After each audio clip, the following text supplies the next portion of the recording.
right, I'm going to call to order this meeting of the Hingham School Committee for Tuesday, October 11th, 2022.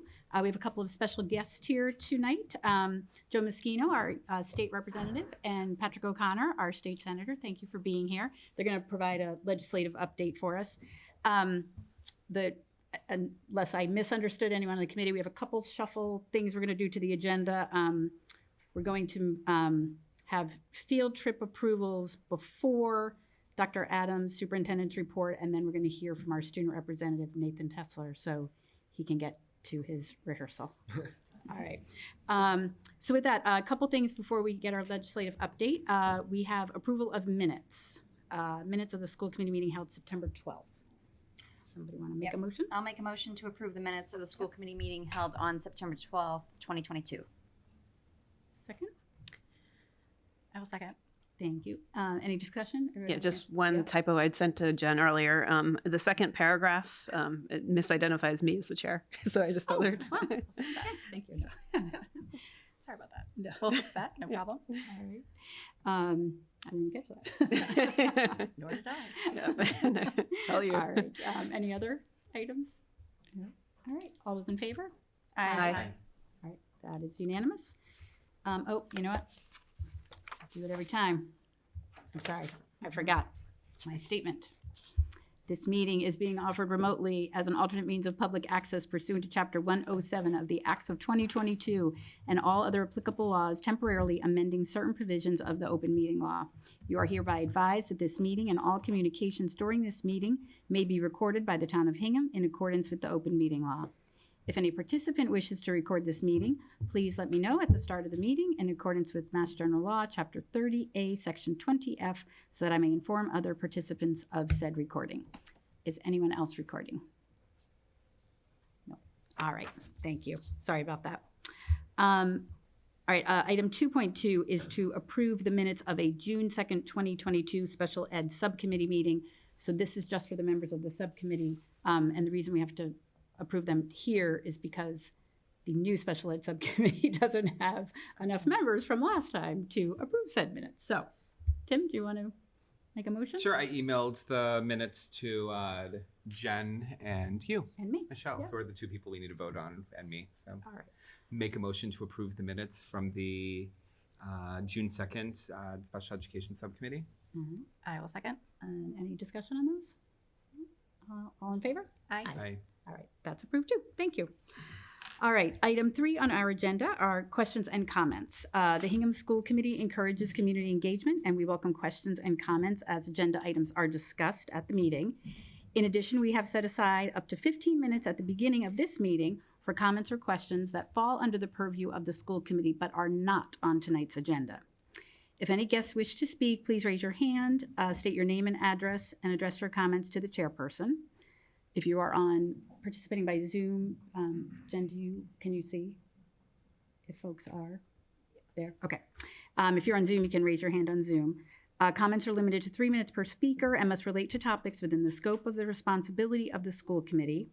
As established by Massachusetts general laws, the responsibility of the school committee are to 1, select and evaluate the superintendent, 2, review and approve budgets for public education in the district, and 3, establish educational goals and policies for the schools in the district. Speakers are encouraged to present their remarks in a respectful manner and to consider the privacy of others when speaking. Public comment period is not a time for debate or response to comments by the school committee. The school committee is not adopting or endorsing any of the comments made during the public comment period. And in addition to this public comment period, the school committee practice is also to provide time for questions and comments from the public on new items of business as they come up on the agenda throughout the evening. So with that, anyone in the audience? No? Anyone online? No one online.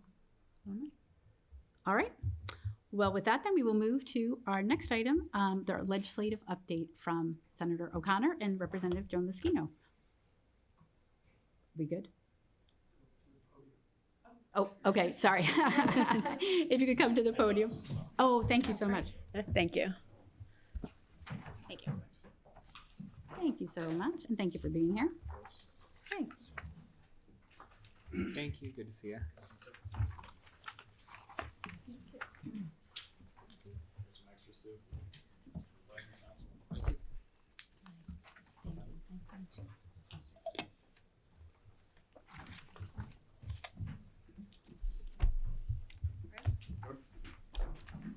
So good evening, everybody. This is such a treat to be here in person and to actually get to see you.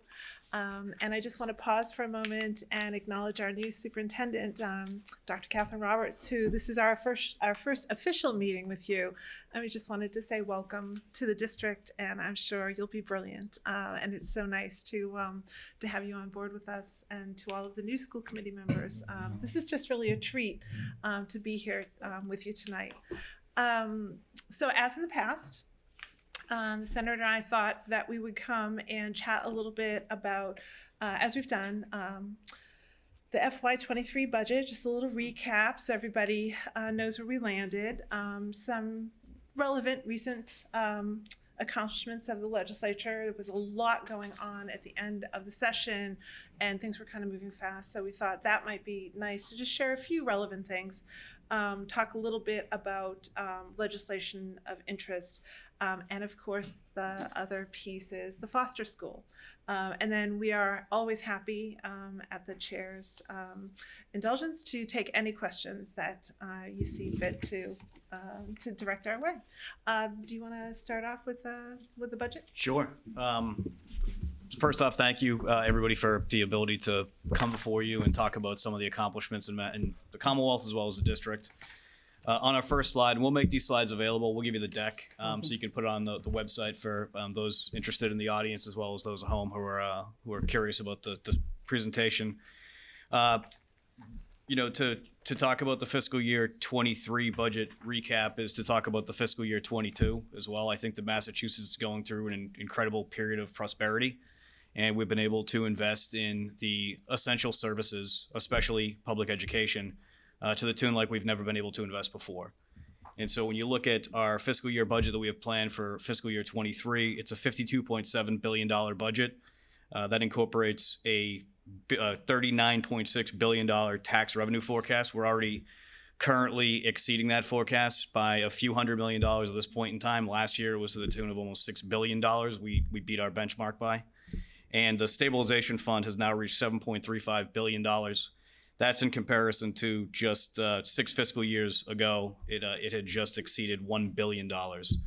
So we are investing again in the core services, but also making sure that if there is an economic downturn, Massachusetts is very well protected financially.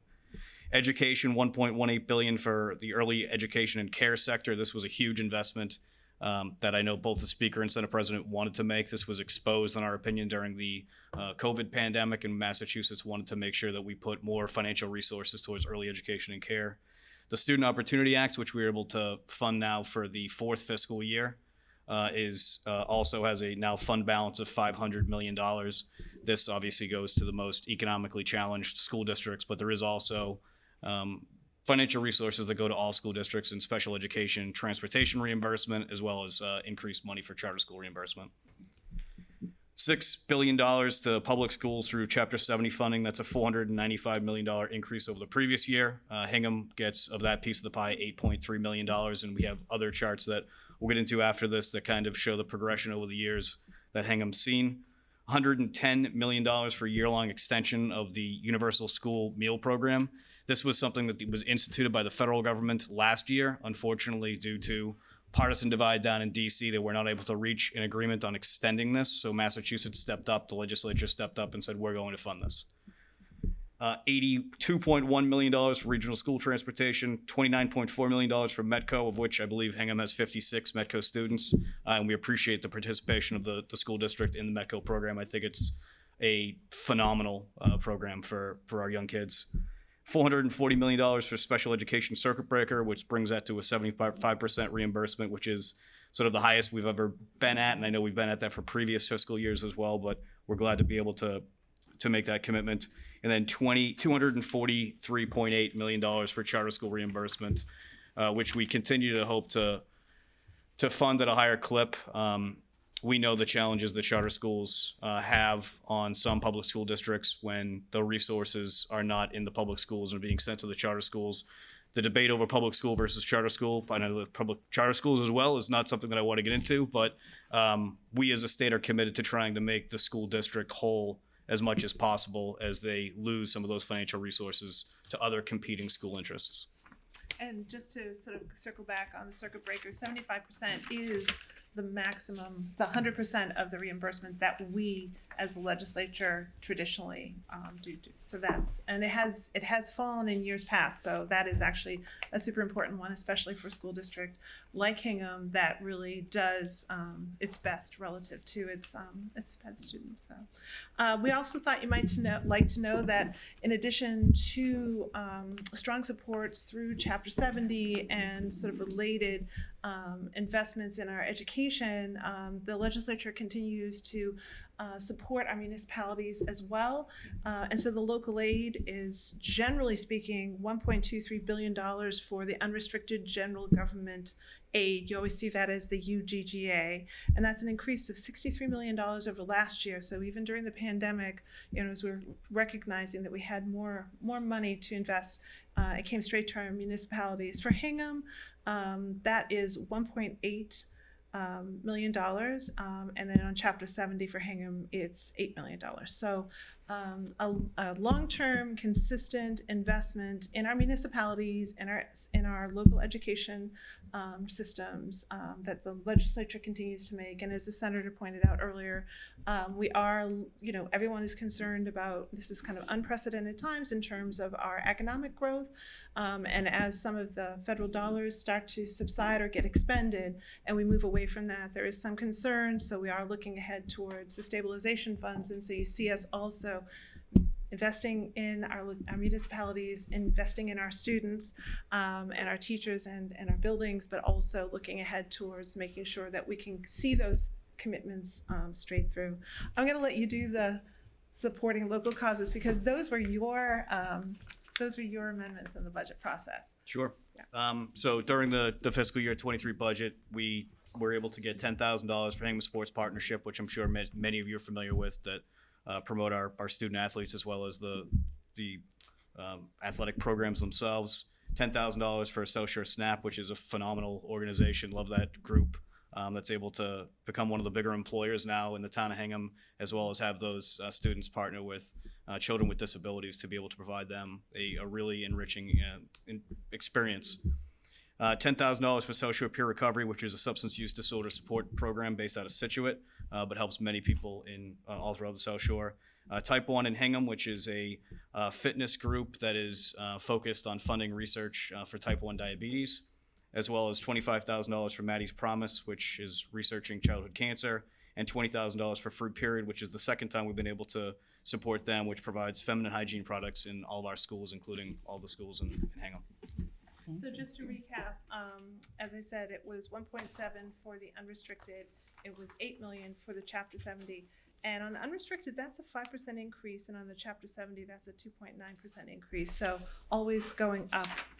And I think if you look at that next page, you'll see that there's a chart that shows the growth from FY16 across time to FY23. And it's slow, steady, consistent line up in terms of our supports through Chapter 70, which is exciting. Did you want to go? Sure. Just the ESSER. Oh, so ESSER, the elementary and secondary school aid. As you can see here, the first round was $128,000. The next round was $430,000. The next one after that was $944,000.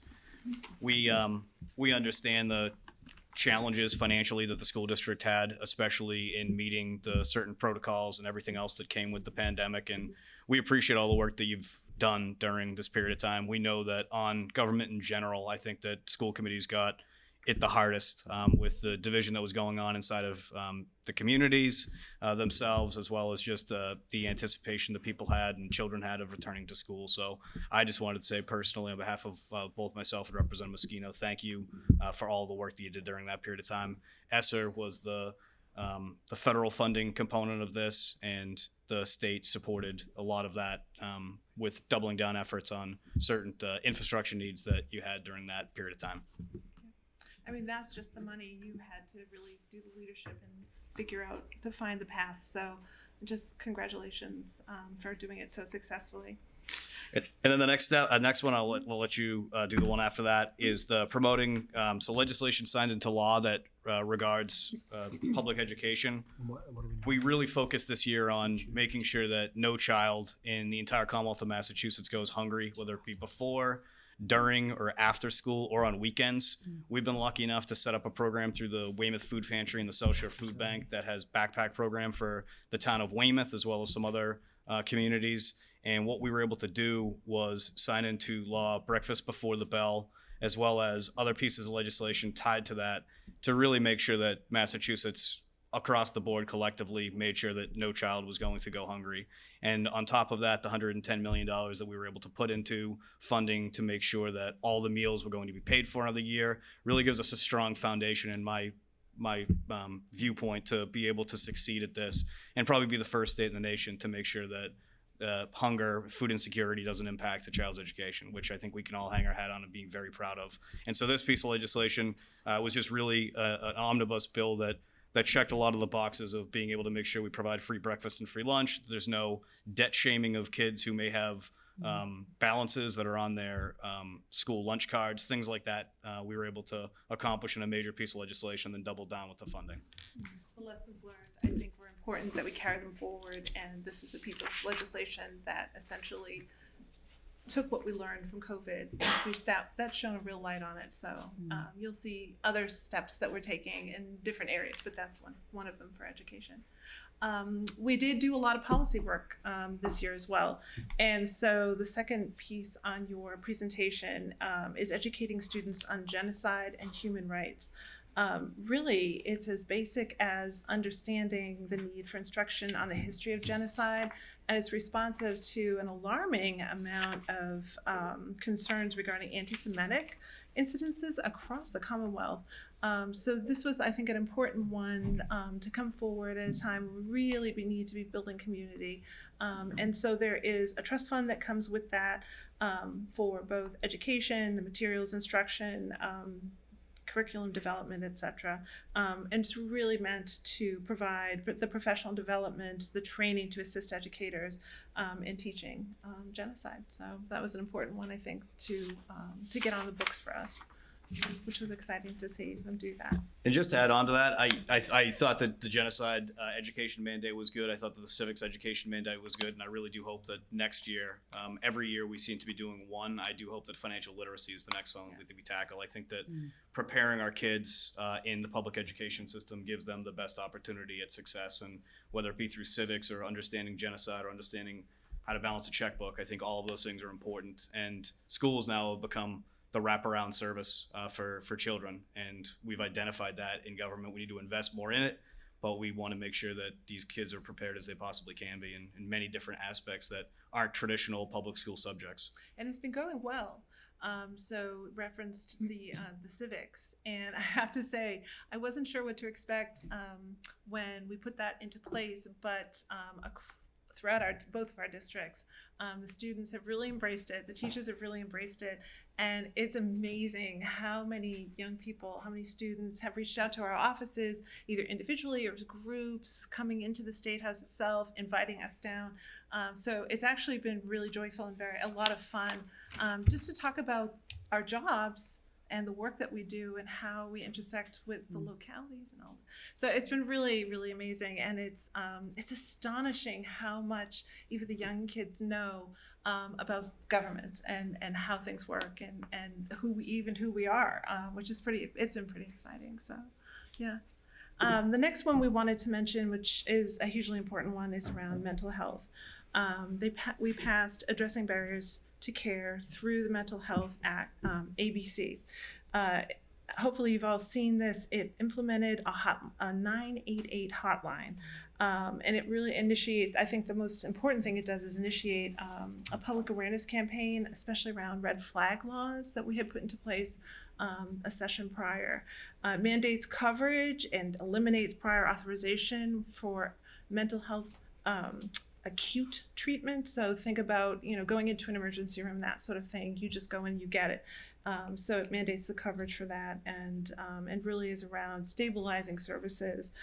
We establish an Office of Behavioral Health Promotion. It's increasing access to care for those in schools in particular, and individuals who are geographically isolated. So really trying to make sure access, so it's not just about being in Boston, it's about across the state, and really creates that roadmap for access to culturally competent care, which is so hugely important to make sure that people actually come through and get what they need in a way that works for them. So that, I think, was probably one of the most important things. It was one of the last things, I think wasn't it the last thing we voted on this session? Hugely important from both the House and the Senate. So, and hopefully we'll make a real difference, not just in adults, but in children in particular, and some of the trauma that they've experienced, and making sure that we're actually stepping up. Yeah, just to hit on this, because I do think it's an important topic. I think the mental health system, just from a personal perspective and professional perspective, is broken in this state, and this sort of reimagines how we do this. We've had stories from parents all across the district that have had their children who are as young as 7 and 8 years old be put in an ER annex for 14 or 21 days before they can actually get any competent care whatsoever. The hospitals aren't talking to the insurance providers. The insurance providers aren't talking to the mental health service providers. It's an absolute mess. We had one situation, I think it's important to highlight it, a child in the district whose family is well off, but unfortunately the insurance company wouldn't cover the care after their child was at Boston Children's for many weeks. They finally find some sort of outpatient care that they're able to provide to this child, and the private insurance provider denies the coverage. And so the only option that they have is to go to Mass Health. They go to Mass Health, and Mass Health denies the family because of their income threshold. So the entire system's not talking to each other. And when that happens, the entire thing falls apart. And it has. And this was probably the deepest thing exposed by COVID. And so in addition to sort of setting a new foundation for how we're going to look at mental health in the state, we also put $500 million of ARPA funds to try and get more people into the mental health field, try to open up more support centers, try and do as much as we possibly can, and also mandate insurers and mandate hospitals in particular start to do some of the work and have the funding there from the state to back it up. So I think this is a hugely important bill that will help a lot of people, not just students and children, but a lot of people that are going through some serious mental health crisis. And it's very much across the system, right? So it's insurance, it's coverage, it's access, it's beds, it's funding, but it's also some pretty significant investments in workforce, and right across the board. Really right across the board. It was pretty comprehensive, and the way it wasn't something that either of us particularly worked on, but I feel like the way that the leadership was speaking about it this is the beginning. So it's something I think is going to really be a good foundation to build on. So, yeah. So there's still yet to come is the way they put it on. So the Economic Development Bill, we just wanted to mention this to you for a couple of different reasons. As we were coming down into the end of the session, we had put together what was really an amazing bill on the House and the Senate side, both the House and the Senate, for economic development across a range of things. And there was funding for a variety of things through excess revenues, through ARPA spend dollars, but also through bonding dollars. And as we were on the eve of passing it, there was some disruption. I'm sure you all heard about the Section 62F rebate trigger. And so the question was, could we afford to do one big chunk of it in particular? It included $500 million in comprehensive tax relief for both low and middle income families. So it was things like for children, for seniors, for renters, and it was also $510 million in one-time rebates to middle income filers. So both looking at, we had done a rebate already for low-income filers and for people who were indigent. We also were looking to try to do that as well for middle income filers, and we felt that we had the money. But I think what was so important was that the legislature really agreed that given all of the excess revenues we had, that we really had the opportunity to think about how to make changes moving forward in time. And in some ways, the tax credits are even more important because it frees up all of your money to spend on your essentials and things that you really need. And that's a change that moves forward in time. So for example, one of the tax credits we always talk about is for seniors, for childcare, for dependents, and the child care dependence one went from like $180 to $310 per child, and then it took the cap off, so it doesn't matter how many children you have. And so those are ways that we're just trying to make sure that money stayed in the hands of families or seniors or whomever, where it could do the most good, because that's right, that's a more significant portion of your disposable income than say just to get a one-time rebate. The other thing I did just want to share was that we did get one thing in the economic development bill for Hingham through a bond authorization for $493,000 for economic recovery efforts in Hingham. Now that that bill got stalled, it's unclear whether there's still an opportunity to do anything before the end of session. It would require the legislature to reconvene, which almost never happens.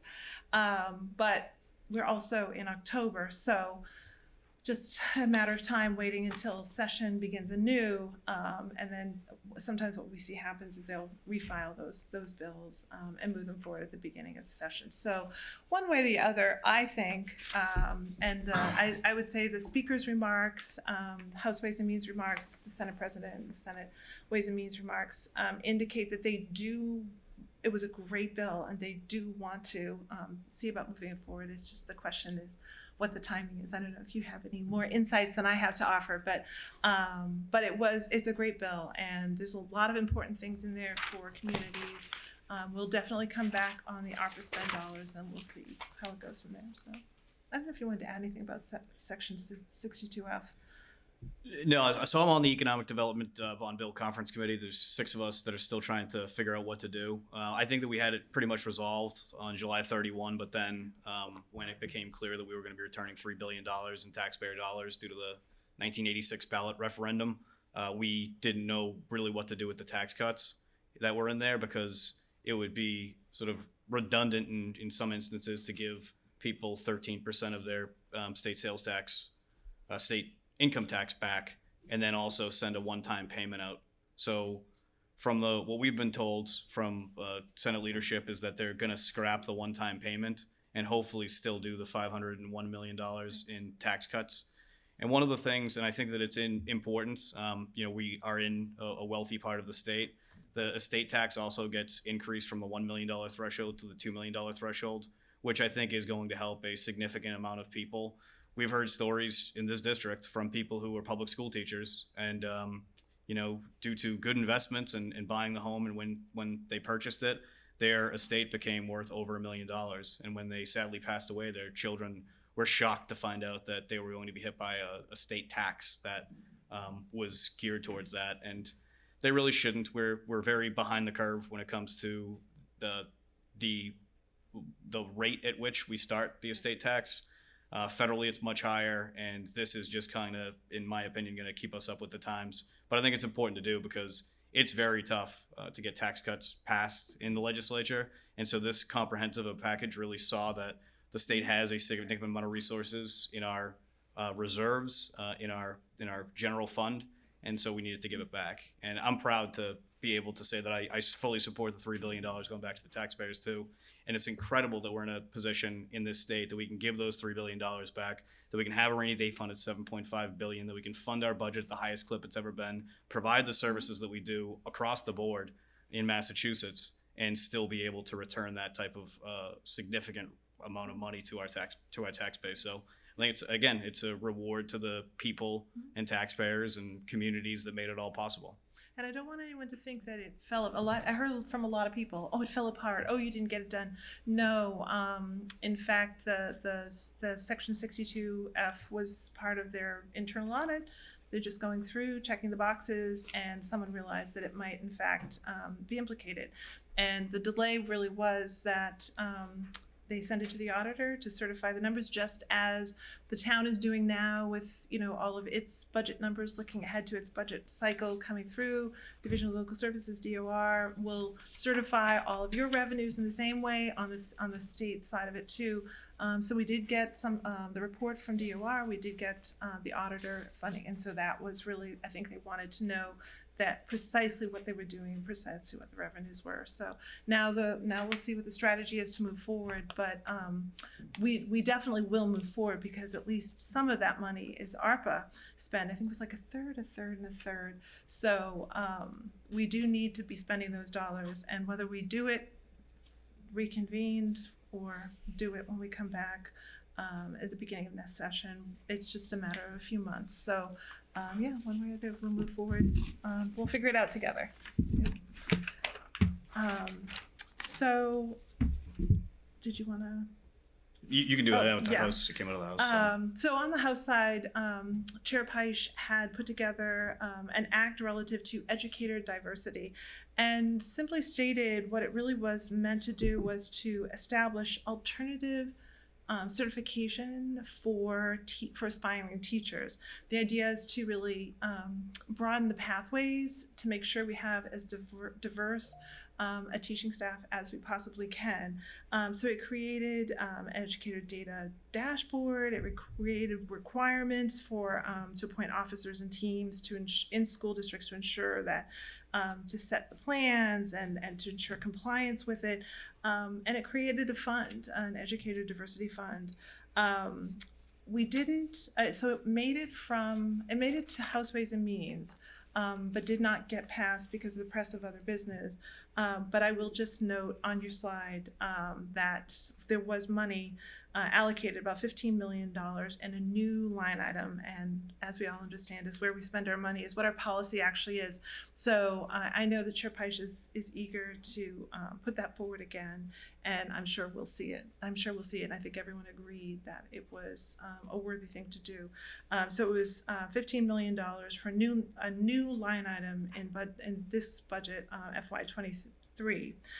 Focused on supporting teachers of color, and 7.5 allocated towards the Tomorrow's Teachers program to provide scholarships for people committed to teaching in public schools, and then it was the 7.5 million to go towards loan repayments for teachers of color.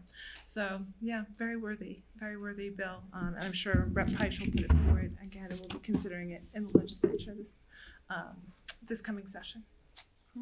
And then the last two slides that we have in the deck are about the Foster School. We were happy to work with the town of Hingham and the MSBA in putting together some meetings for the past few years, really. During that period of time, we had the head of the MSBA as well as his team come down to Foster School and look at it. Yeah, a few times now. We were, as a community, we were unsuccessful the first time in putting this forward, and then I think the MSBA realized the need here in the community, and were able to put it on the list to be able to go through the process that the MSBA has, which is a very thorough and rigorous process that is placed on communities. But I think it's done so in a right way, considering the financial resources that are made available to communities on behalf of the state through the Mass School Building Authority. And so for Foster School, the district, the board of directors of the MSBA have voted to approve a grant of up to $24.58 million for the new Foster School. The district's also eligible to apply for an additional $535,000 in grant funding, subject to the MSBA review and an audit. Recently, we were able to complete a new Chapman Middle School in the town of Weymouth, which is now the second most expensive middle school. We were already beat 1 year out, but not surprising given the cost of construction and everything else that goes on. But we were able to see them utilize the additional grant money to do some really, really unique stuff that I think is going to enrich the students' experience at that middle school. And I think that it's worthy to look into some of those. But obviously, I know that I'm kind of preaching to the choir here, but on the 1st of November is the special town meeting. And then if that is successful, then on the same ballot with the general election for governor and lieutenant governor and all those is going to be this project. So I just wanted to say that I have had a great honor of being able to work with many of you, as well as the school building committee, to be able to really see the need, talk to many parents at Foster, as well as other teachers and other folks. And, you know, the need's certainly there. And I'm so happy that the state has identified that in working with the community as a need to be able to hopefully move this forward. And then we have the last deck is sort of where we are in the whole process. There's the preparation process, the scope definition process, and then the monitoring process once it's built. So we're basically on step 10 of this process, and hopefully we can continue to move forward. I always love the opportunity to be able to work with our towns, and obviously it's up to the taxpayers at the end of the day and the voters at the ballot box, both at the 1st and the 8th of November. But to be able to utilize 24, almost, you know, realistically with the grants, $25 million, quarter of $100 million from the state to be able to pay for this is huge. And whenever the need arises, whether it be through the library funding or the school funding, we always encourage our communities to really take a hard look at the financial benefits the state has to offer with these programs. Yeah, and I think the school building committee is doing a fantastic job. And everything we hear from our partners at the state and MSBA is that Hingham's reputation precedes it. They know that you'll do a great job with it. They know that you're great to work with, and that'll be done elegantly and with rigor. So yeah, so it's exciting to be able to have the opportunity to partner with MSBA and for us to be able to partner with you. So we're here, we got your back. Thank you. That's great to hear. Any questions? Oh, we were so completely comprehensive. All right, quick, run for it. I know. No, I'm I want to teasing. thank you both very much for coming, and particularly for your work that you're doing. I think, you know, COVID shone a light on a lot of shortcomings, right? Not only in funding education, but mental health and equity, and appreciate that as legislators, you're not just being like, whew, glad that's over with, let's move on, that you're taking the lessons away and doing some things to course correct now for the future. So it's very appreciated. And anything we can ever do for you, please let us know. Oh, I appreciate We appreciate it, yeah, vice no, versa. it's really been great to work with you all and to continue to do so. So, yeah. Great. Thanks, everybody. Have a Very great good. rest of Thank the you night. so much. Appreciate it very much. Nathan, how are you doing on time? You sure? All right.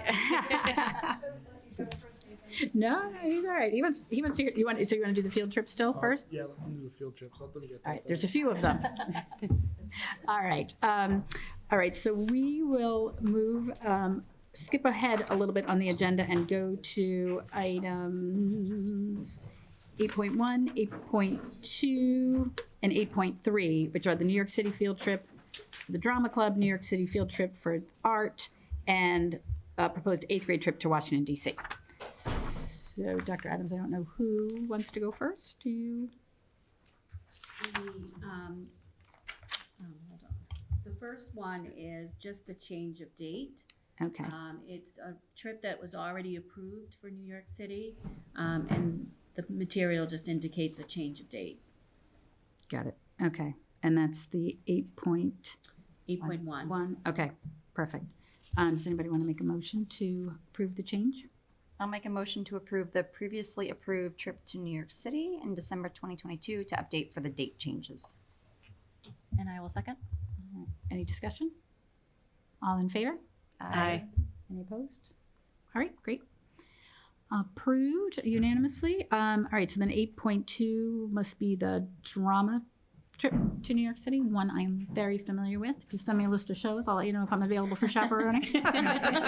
Yes, if it's approved. Yes. Oh, whoops, I'm getting ahead of myself. Don't take that anybody has a reason. So good evening, everybody. My name is Alicia Policia, previously Alicia Campbell not too long ago. So if you're like, Congratulations. you look familiar, but different name. I just got married in July. I am a science teacher at Hingham High School, and I also help with the drama club as well. I'm a choreographer during the musical and box office managing for the rest of the year. And now I am also the appointed New York trip person. So you will hear from me probably every year for this same approval. So the dates of the trip are going to be ideally April 28th to April 30th. This is a trip that's open to all Hingham High School Drama Club members between grades 9 and 12. This trip gives students the opportunity to experience professional theater, see the sights of New York City, and participate in workshops with professional performers in acting, dance, or technical theater. The students will attend 3 Broadway shows, 2 musicals, and a play, as well as an improv show. The students will also go to the Museum of the Moving Image, as well as a brand new museum, which is the Museum of Broadway that just opened.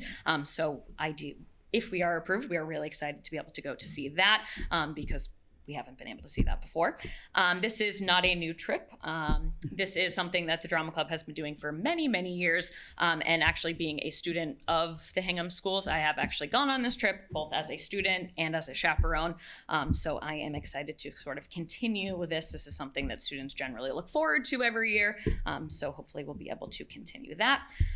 This year, though, this is the first time we're going to use a different travel company, which is Grand Classroom. So Grand Classroom is a travel company that I'm sure you are hearing about often these days. It is a sort of a big new company. Actually, it's been around for a long time, but we've started using it a lot more in Hingham recently. So a couple really great things about Grand Classroom is they do offer options for travel insurance through the actual company. There's a couple different options for travel insurance. The highest level actually gives you a refund up until 24 hours in advance. So if anything were to come up to 24 hours, if you choose that plan, you can get a refund for your payments. Less the deposit. Grand Classroom at the moment does not have any health or vaccination requirements through the company.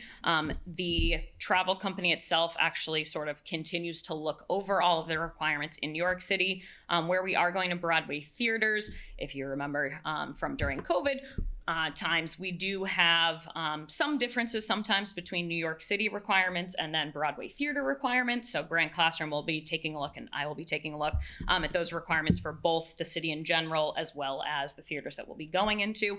At the moment, there are no requirements in terms of vaccination or masking. Most theaters are saying masking is optional, it's recommended, but it's not required at the moment. So as we get closer, hopefully that will not change, but the tour company will let us know just in case. So we make sure we're keeping up with any of those requirements if anything does happen to change. But at the moment, there are no requirements at all for New York City or any of the theaters that we're going to. There are a couple of options for financial assistance for this particular trip. So a couple of things. The first thing is for the musical. Students who sell tickets to the musical actually get some credit towards their trip if they choose to go on the New York trip. They get some credit from selling tickets to the musical. They also get credit for selling ads for our playbill. So just going around town and getting a company or a business to take out an ad in the playbill. They get a portion of those proceeds. Grand Classroom is also really great in the fact that they have a lot of different payment plan options. So a family does not have to pay a large sum of money right off the bat. They can actually work with the company, and talking to our account manager, they're pretty much willing to work with you to do any payment plan that you need. You can do a weekly payment plan, you can do a monthly. They can even sometimes, if you talk to them, they'll even extend it after the deadline if you really need it.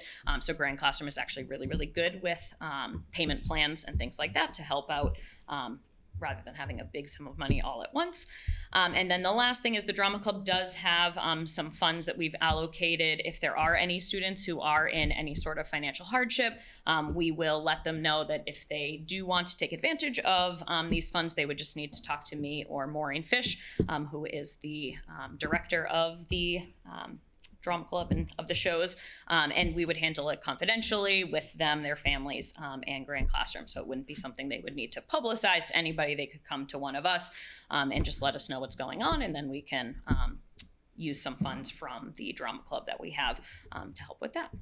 So thank you for your time and consideration, and I hope we get to go to New York. Thank you. Thank you. Any Anybody have any questions? I've been on the trip several times. It's amazing. It really is a great Let's do it for Angela Lansbury. Exactly, yes. I know. Rest in peace. All right, somebody want to make a motion then? I'll make a motion to approve the proposed student field trip to New York City in April 2023. I will second. Okay, any further discussion or any? All right, all those in favor? Aye. Any opposed? No? Congratulations, you're all set. Thank you. And yes. All right, then item 8.3 is to discuss the proposed grade 8 trip to Washington DC in April 2023. Hello, Derek, how are you? Great, how are you? Good, thank you for being here. Great to be here. Good evening, Derek Smith, Hingham Middle School Principal. Thank you so much for having me here this evening. I'm joined by Mr. Mark McCulloch, grade 8 U.S. history and civics teacher, and really the person who does all the work behind this trip. So he's here to correct me if I go wrong any place, okay?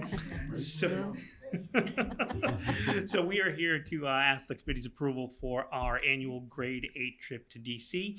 We have made some changes to the trip. We plan to go in April this year, moving it a bit earlier in the year. We've worked around our MCAS dates, and we feel that this is a good time of year to bring the students. We saw that having the trip closer to the end of the year, a surprising lack of investment in the students after we got back from DC. So we wanted to make sure that we had a bit of the school year ahead of us when they came back. So right now we're hoping to travel April 26th, 27th, and 28th. Another significant change is rather than travel by bus, we are planning to travel by plane. This will give us more direct tour time in DC and cut down on all of that downtime on the bus, which I know the kids love. It also is more appealing to the chaperones, believe it or not, to fly rather than take that long bus drive. So some positive changes there. I want to thank Alicia for answering most of the questions that you would have for me, because we also use Grand Classroom. And so much of what she said before applies to us. This is a really great trip. It's been really well received in the past. The current 8th grade class is 261 strong. We usually field about 200 travelers each year, so we would expect to be around there. For the students who do not travel, we have some, I believe, really engaging and meaningful activities for the students who remain here in Hingham for whatever reason they choose to be here.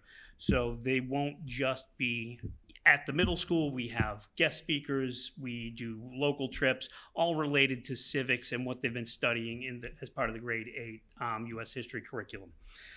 Just, to answer some of the questions that I know you do have, we do have financial aid available to students. We work with Grand Classroom. We have some class funds available. In the past, our PTO has been very supportive. And we've actually had families who have donated trips. They've paid the full fare for students. So any student who wishes to attend, we work with the family to make sure that we can make that financially achievable for them. The insurance is the exact same as Alicia referenced for our students, with several tiers. There's the basic plan that everyone gets, that there are cut points. If you realize you can't travel at thus and such a date, so many days out, you'll get a percentage back, and that obviously decreases as you get nearer and nearer to the date. And the other 2 levels guarantee you more of a refund if you're unable to attend. COVID protocols, we follow whatever protocols are in place at the destination that we are traveling to, all of the sites that we visit, the museums, the local attractions. If there are protocols that they have in place, we, working along with Grand Classroom, make sure that we're adhering to those. Grand Classroom has protocols in place for their staff, their tour guides. If we were using drivers, their drivers would have requirements for vaccination, but since we're flying, that does not really apply. And they have procedures in place should a student fall ill while on the trip, and those are all outlined in materials that I had submitted earlier. Just some of the highlights from the trip: the kids who travel will tour the Capitol, Capitol Hill, Supreme Court, Library of Congress. They'll see all of the major monuments and attractions, the Lincoln Memorial, Vietnam Veterans and Korean War Memorials, Arlington National Cemetery. They'll be able to visit the Smithsonian Museums, the National Museum of African American History and Culture. They will visit Mount Vernon and just the typical DC sightseeing. One of the highlights of the trip for the students is a dinner cruise on the Potomac. The kids really look forward to that. They spend a lot of time and energy getting ready for that, so we know that they really enjoy that part of the program. Beyond that, if there are any questions about our trip, we are excited to put this before you. Yes, Jen. One question? Yeah, go ahead. You mentioned the provisions for students who are not going. Well, is there financial assistance for those students to pay for those for Absolutely. the field trips Yep. that they would be? I think they're in Boston. Absolutely. For them, okay. Yes. Thank you. Sure. Any other questions? I guess this means no Gettysburg this year. Is the other mark okay? They had bit off a bit more than they could chew last year. Did they? Yes. Of And Gettysburg. we are looking for quality, not quantity, of places to visit. David's still wearing his Gettysburg sweatshirt every day. That's great. I'm glad that he enjoyed the trip. No Philly either. They ran through those museums, those glorious museums, in 10 minutes to get to the gift shop so they could get the Wi-Fi signal. And I was like, can we just stay put? And no, we couldn't. And it was 95 degrees in Gettysburg, and they're all dehydrated. It was just, we've done it. Scratch the edges open. And we do tweak this trip from year to year. I mean, I think going back many, many years ago, when we took a group of students to the inauguration in the freezing cold, and I looked over at a student who was decked out in a jean jacket and thought, okay, we need to make sure that we note, dress for the weather. So every time we do this, we make small changes so that we can improve the experience for the group that goes. It was very hot last year when they went. Yes, so hence the move to April. Yes. Also, Philly. further into June, when we did last year, the entire continent's 8th grade classes were there. So- Oh, yes. It's a very popular time to travel. Yes. Was it longer last year? Yes. It was. Okay. Yes, the difference in length is attributed to the travel time because you lose 2 days to bus travel when you do that. So this is more time on the ground in DC. Okay. And then do you anticipate giving buses from the middle school to the airport, or will parents have to drop off at the airport? School bus. We'll do school buses. Okay. We'll be traveling while kids are in school, so. Got it. It won't be a 3 a.m. drop off like it is for. Okay. Great. Great. So it's 90-minute flight. Thank you. Great. Thank you. My only question was, and I'm assuming Grand Classroom takes care of the flight arrangements, but charter flight, do you think? Or are you just flying commercial? I Just would assume commercial. trying to flight. think, no, just in all honesty, charter flights sometimes can be less expensive because it's a lot of kids. I mean, you could have 300 people going. I mean, that's In this case, Right. it That's would a big- be- it would raise the probably going to take a cost couple of flights. Roughly $150 a kid versus the charter. Okay, So that's what we, our estimate ahead of time. okay, It'll be broken into 4 groups. yep, okay. There's flights going in and out of it. Just trying to be planning to go to Washington D.C. those couple of days. Be prepared. There's going to be a lot of You 8th don't graders wanna at the change airport. A lot of 8th graders there. Anyone else? Does anybody want to make a motion? I will. All right. Yes. I will make a motion to approve the proposed grade 8 field trip to Washington, D.C. in April of 2023. And I will second. Any other discussion? All those in favor? Aye. Any opposed? Great, congratulations. Thank you all for your time. Thank Have a great you. night. Thank you. All right, thanks so very much for being here, everyone. All right, to keep shuffling up our agenda a little bit, we will now go to Nathan Tesler for the student Hello. update. Hello. How's it going? Good, how are you? Hi, my name is Nathan Tesler. I'm a senior at Hingham High School. Let me move this so you guys can read it.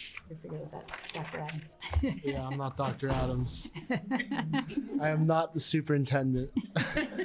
I'm a senior at Hingham High School, and I'm the student rep to school committee and the chair of the Hingham Student Advisory Committee. The Hingham Student Advisory Committee, for those of you watching, is a 5-member committee consisting of students from all grades that advises the school committee on policy matters and provides a student perspective. So I wanted to start the student update with a couple updates specifically from the Student Advisory Committee.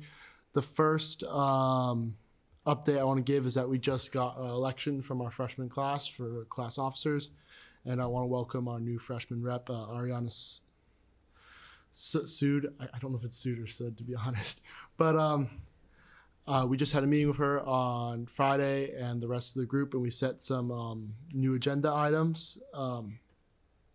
Some other things that we want to do as a committee was that we're technically responsive to students in the whole district, so we set out to establish some efforts to connect with elementary and middle school. So we kind of distributed the schools among ourselves and assigned every member just like one school to manage. I'm not going to take one because I do these meetings, and then we had one other member take two. And just there, we want to try and like reach out to middle school and see if there's any like students interested in the engagement and the policy making at the district level, and maybe like a junior committee or stuff. And the same thing at the elementary school level, though probably definitely a much smaller scale. We also established an intention to try and start a social media presence for ourselves. And then for policy agenda, we talked about several things, including re-exploring some of the testing day policy at the high school, which has been existent. I know that the teachers have made some efforts to improve that in the handbook, but it's still somewhat poorly enforced. And also, we want to establish an open meeting tradition for our committee at the school to allow any students to attend our meetings as a period to comment and provide perspectives. We also wanted to work to establish a meeting schedule. That's what I had from there. I also recently got the opportunity to attend the state student advisory committee meeting in Malden. Forgot that for a second. But that body is elected students from many schools in Massachusetts. It's supposed to be every school, but that is far from the case. And that also elects the student rep to the Massachusetts Board of Elementary and Secondary Education. I thought that was really helpful because there I was able to have a lot of conversations with students from around the state about different issues they're facing in their districts. A lot of things came up that was really overlapping with the stuff I've heard earlier today. A lot of students were talking about wanting to improve financial literacy education, for example, which I know Senator O'Connor brought up. There's a lot of discussion about the adjustment of the MCAS targets, and then some about increasing student representation through formation of additional student advisory committees at the district level and other student government systems. I'm trying to remember if there's anything else. And also, again, mental health agenda issues. I thought that was, great to get perspectives from people around the state. In the school at large, big news of a day today is the senior skip day. That was only really partially adopted. 120 people left. I think that there was some poor communication playing on the part of my class, and also some controversy about whether I'm a fan of a senior skip day, but I really was hoping for November 1st. Then Second one. the what? You have a second one. It's not official, so that's a controversy. The other thing I'd like to say is I'd like to give a quick shout out to the people who have been in the Red Army, which to the history nerds in our school has been a really comedically unfortunate name, who have really done a lot of efforts to help increase school spirit at our sports games. I think Evan Doherty and his people there with the Red Army, which is kind of an unofficial student group that's really pushed attendance at sports games, football, volleyball, all kinds of different stuff, have really created a much better school spirit environment and really increased attendance there that I really think is positive, and that I think some of that momentum can be pushed past the athletics, and I'm really excited by what they're doing. It's somewhat funny, but it's been really good movement. The other things I'd just like to mention is band this year, instead of having a fall concert, we're doing a music celebration, and that's going to happen on the 18th, but that is just for people in the music community.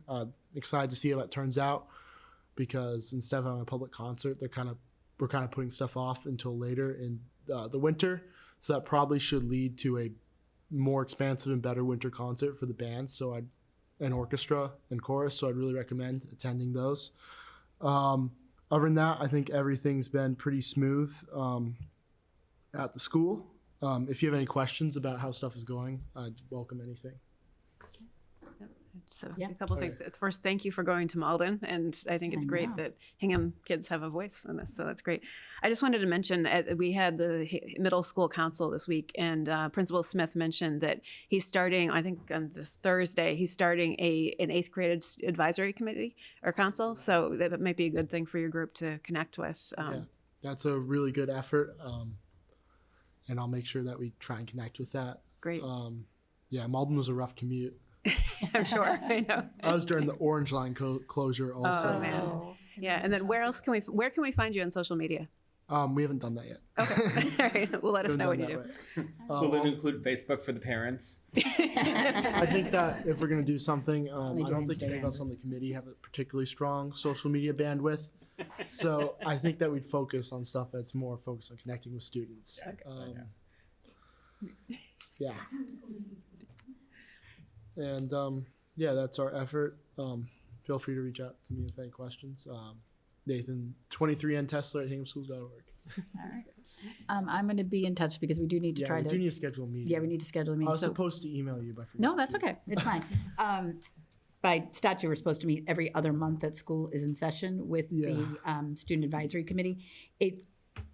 Nathan and I will come up with some dates, and then I think it gets a little tough because with the student schedule and our schedules, they don't quite align. So we don't necessarily have to all be there, but if we have a quorum, we can post. If not, we can. But we'll schedule something, and I'll send some dates around. Okay. And we're making efforts to do our own meetings that also Yes. are open to the Hingham High Students. School community, which we're going to trial. I don't know how that will work out because it could be repetitive attendance of specific people with unique perspectives. Right. But that can be an open meeting trend. But I think that's a good trial for yeah. I think it's a good idea. I think it's a good idea. That's great. Well, thank you. Yeah. Thank you so much. All right. Thank you. All right. All right, we'll get back to our regularly scheduled program, and we'll move on to back to item 5 for Dr. Adams' superintendent's report.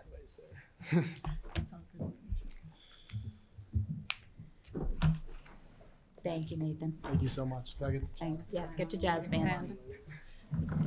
You have to tell him you're excused. Shuffle some seats around. Yes. On the superintendent's report was the first, I included 3 pieces of information, press releases that were shared with the community for your information. One was to congratulate 5 high school students who received College Board recognition. Emma Peterson and Tegan Schnorr, both graduates of the class of 22. Won the rare hard-won advanced placement capstone diploma, which indicates they received the diploma after successfully passing the exams in AP Research, AP Seminar, and 4 other AP subjects. In addition, we had 3 other students who received College Board recognition: James Fabrizio, Thomas Fabrizio, and Lana Lucas. All are high school seniors this year, and they each were selected as recipients of the College Board National Recognition Program. In addition, we received news also that we were awarded the Boston Globe's Holmes Award for the 4th year in a row. It's given to a Division II athletic program for having the winningest percentage of 75.25. We're proud of our students in that, not only in winning, but also that knowing that athletics requires an enormous amount of skill around teamwork, and the skills that our students are building around collaboration, communication, perseverance, and resiliency that comes with working on an athletic team. So we're proud of our students. In addition, we included some information on music programs for the year, including winter concerts and concerts into the spring of both the middle school, the high school, all-town chorus, etc. Our first winter concert will be on Tuesday, December 6th of our middle school chorus at 7 o'clock in the middle school auditorium. So we're sharing that information with the community a year's worth of music to celebrate our students' talents in music. Second, on the superintendent's report was the Medco update. Ms. Jackson was sick last week, so we're asking just your permission to postpone it to the next meeting to give her some time Yes. to recover problem. from being sick. Yes. And I hope that's okay. Yeah, absolutely. She'll be here next meeting. I believe next on the agenda is some discussion about foster building contingency plan. At the last school committee meeting, the school committee asked what happens if the foster doesn't pass, and have been asked at many community parents have asked community. The chair and I attended the AdCom meeting where we were also asked to share information on what happens if the foster doesn't pass. So in this memo, we outline specifically 4 possible courses of action. Again, as I've said multiple times, any of this should be done with caution, this discussion. Any discussion about what happens will require a thoughtful, planned out process to gather feedback from multiple stakeholders, go through an in-depth planning process that looks at spaces that we have available, enrollment and location of students, costs associated with each scenario, and we'd have to go through a detailed planning process. So this is just a planning ideas. I was asked the question, here's my best thinking of what might proceed as outlined in the memo. One scenario would be to think about remodeling or replacing or looking at some scenario for the foster building. The school building committee already looked at that scenario, found that option to be too expensive and not feasible. So that's not really an option for us moving forward.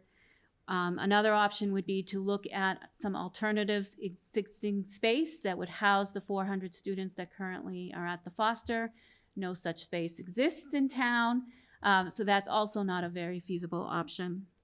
Another option would be to redistrict from 4 elementary schools to 3 elementary schools. Within that option is also the idea of looking at some different grade configurations depending on spaces. And we could look at going to a K4 kind of model, middle school 5-7, high school an 8-12. Again, that's just a scenario that we could look at. Again, would have to be studied and looked really deeply, specifically at spaces and enrollment. So I outline if we were to think about redistricting, what that might look like, which redistricting would be the most feasible option to consider. I outline over 3 years how we sort of think to phase out the foster building to provide some continuation of education at the foster for the students that are there, but starting to redistricting new students that are coming into the younger grades. So K1, redistricting those students moving from 4 elementary schools to 3. There'd be increased costs both for transportation, as we have to think about how are we transporting students as we're moving from 4 elementary schools to 3 elementary schools. We'd also have to think of, we already have a contingency fund for any emergency repairs for the foster. We might need to consider a larger fund in order for those emergency repairs as they might come up in the next 3 years, and we consider phasing out. Any such plan will also require funding for the planning process, sort of thinking about spaces. We would have to, as we redistrict in the memo, it also says we'd be looking at every single space that was available. Art room, music room, Spanish rooms, computer rooms, and repurposing those to classroom spaces to house general education classrooms. We'd also be looking at special education spaces. Are those feasible for classrooms? And teachers would be moving into carts or sharing spaces. And we already have a significant amount of educators who share spaces already.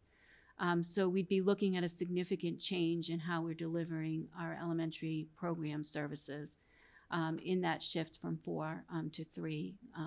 We also we'd likely also over time need to consider modular classrooms. which the best estimates we could get were about 1.1 million for each classroom space, is about the cost of a modular classroom. And modular classrooms are not a long-term investment. We had estimates as little as 5 years you can get out of a modular classroom, up to 10 to 15 years. So they're not a long-term solution for classroom spaces. We also still remain in jeopardy of not meeting our requirements around our preschool students. As you've heard, we need additional spaces to expand our preschool program, as well as having spaces to support special education planning and programming that needs to also occur. Thank you. Yes.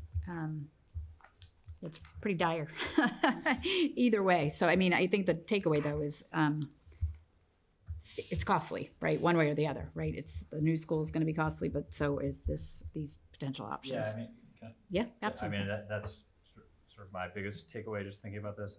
I feel like one of the biggest things we heard during COVID was with all of the required focus on making sure, you know, we had to come through all the different scenarios, decisions that were made. It just took time away from the focus on teaching and the focus on creating the best environment for the kids and the staff. And this is going to take away, I mean, this is going to require so much time. Like, so, you know, forget for the families having to move kids to different districts, to different schools, excuse me. I mean, this is just going to be an enormous amount of time that all of the buildings are going to have to be thinking through, the administration, and that's going to take the focus away from, you know, we're going to talk a little bit around, you know, scores and learning loss. And to me, that needs to be the focus. And so this is a dire, you know, it's a dire scenario in my mind. And I would agree, the most feasible one, if it's a no vote. Sorry, Jen. And well, again, a dire situation. We don't hope it won't come to this, but I think I just want to thank you for putting this information out there. I think it's important that we are, I guess you could say, transparent with the possible scenario. And then just one little thing, I was just thinking that when if it does happen to come to redistricting, and I think it was number 4 on your list when you were talking about the grade configurations, I would just recommend that you consider doing either a new enrollment study or something along those lines to really look at that when you're talking about the grade configurations. Yeah, I think you bring up a good point too, that this is not a foster school only issue, right? This impacts everybody in the district. So that's what's important to remember as well. Thank you.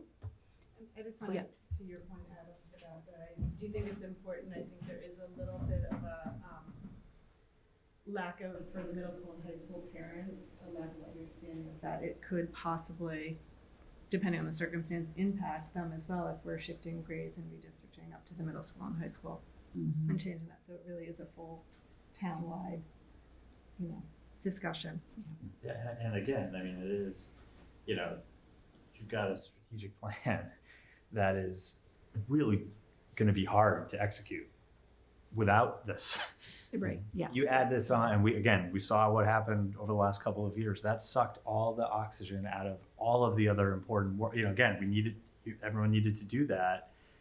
We have an opportunity to avoid this and not have to do this, and not have. And again, it doesn't mean that building a new foster school won't require, and that there's obviously will require some level of work associated with that. But to me, the difference in the amount of time that you and others will have to spend working through all of the studies to think through this and then execute against it, it's just such a big difference. And from a financial perspective too, if it doesn't pass, it's $25 million that we're not getting from the state, and construction costs are not going down. And so it's, I don't know, it's just all of these things. It's dire. if a no vote turns down that $25 million in state money now, what's going to happen when we apply again in 5 years when it's a better time in the community to do this? Right, as Rep. Mosquito said, she was here. Hingham has a great reputation, and they like working with us. And you know, we've seen other towns when we went to the MSBA for this vote in the first place. Yep. There are other towns that just they couldn't get it passed through their town, and they had to walk away from it. And I think that would be hard for us to do. So. Yeah. And I mean, the need is great, right? I mean, there's hundreds of schools in the Commonwealth that need to be rebuilt and remodeled that the MSBA is looking at every year. So. Yeah. All right. Well, thank you. Positive thoughts. I think positive.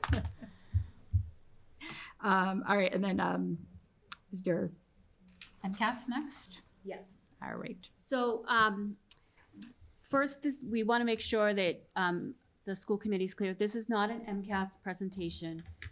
What we'd like to do is come back in November. MCAS results were released to the public at the end of September, which meant teachers really didn't have a chance to really dig into it in departments.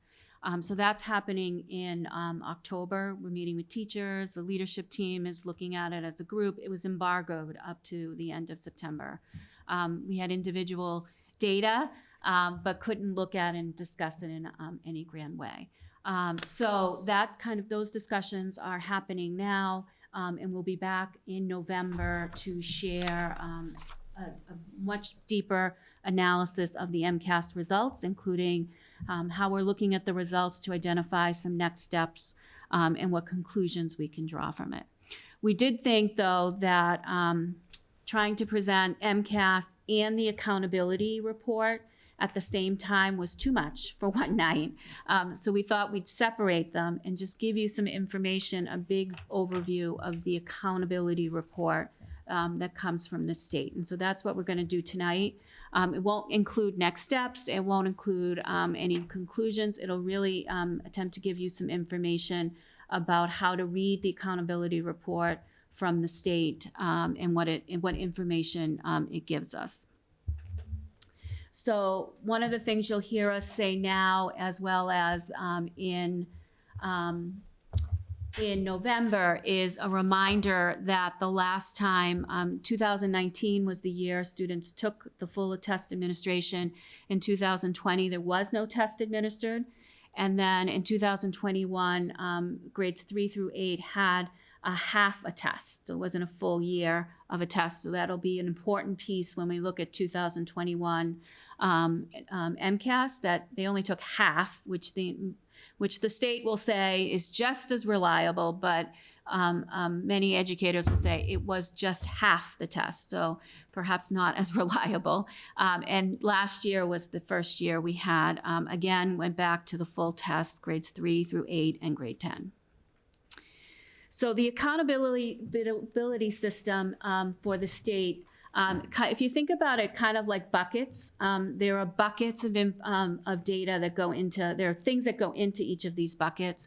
And based upon the information, we get a rating. Schools get a percentile rank attached to them. The districts do not have any rating this year.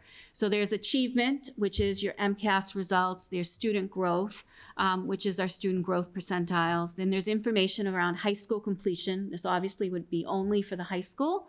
And then progress towards English proficiency. We don't have enough English language learners, so there's no data. There's no bucket. There's nothing in our bucket for English proficiency. There's absenteeism, and then there's advanced coursework. Again, that would also only be for the high school. So 2 of these indicators only apply to the high school completion and advanced coursework completion. So here for non-high schools, you'll see the buckets: achievement, student growth, we don't have English language proficiency, and then additional indicators. You'll also see the percentages there. That's the weight of the state gives to that particular bucket. So achievement has, because we're a non-ELL district and we don't have that indicator, is worth 67.5%. So that bucket is worth that amount. Absenteeism, student growth is worth 22.5. And additional indicators for non-high school is 10%. And then you have the high school percentages, which include high school completion and all of those pieces of data. So those are how the state comes up with those accountability ratings. Oops. So this year on our accountability data, there's data for accountability indicators, those buckets that we have. There's data for that. There's student and student group percentiles. There's no federal or state designation for a small number of schools. That would be for schools that were chronically underperforming. So Hingham doesn't have any of those. There's no determination for schools of need of assistance this year. There's just a number, percentile rank. And there's no targets or measures. In past years, there would be a target. They were asking us to, here's your target for next year. They didn't do that this year. The idea being they're thinking of 2022 as a reset year. It's kind of a baseline year. Here's our baseline. We're starting over. And so we can expect that next year we'll have targets that are based upon this year's data and next year's data. So we can expect that in the future. So we'll start with the first bucket, which is achievement, which is our MCAS scores in ELA, math, and science. Great, and as Dr. Adams mentioned, there's a lot of data buried in these numbers. So today you're looking at really a 30,000-foot view, and there are a lot of strengths and challenges and opportunities buried in some of these averages. So the first slide here relates to ELA achievement, and as you've probably heard in the Boston Globe, or if any of you were on the commissioner's call, ELA recovery has been slower than math and science post-pandemic, particularly for this cohort of grades 3 through 8. And so we did see some recovery in ELA for this group, but comparing it to pre-pandemic levels, which really is the metric that matters most to us, comparing it to our pre-pandemic to 2019 scores, we did make some recovery with regard to last year, but we are still lower than our pre-pandemic levels. High school, however, our exit outcomes for high school, we are nearing and approaching pre-pandemic levels with just a 2-point differential from the 2019 data. For math achievement, again, statewide, there were some gains this year. There were some optimistic signs, but we are still about 7 points off from our pre-pandemic levels for grade 3 through 8 math achievement. And high school, similar to ELA, much narrower gaps from pre-pandemic to post-pandemic, 2019 to 2022. We're nearing our pre-pandemic achievement levels. Science across the state did have some modest gains this year in MCAS, and again, we are once again approaching the pre-pandemic levels in science with a 4-point differential. And the high school science assessment, actually, we can't make a direct comparison. The 2019 assessment was a legacy assessment based on the old 2009 standards.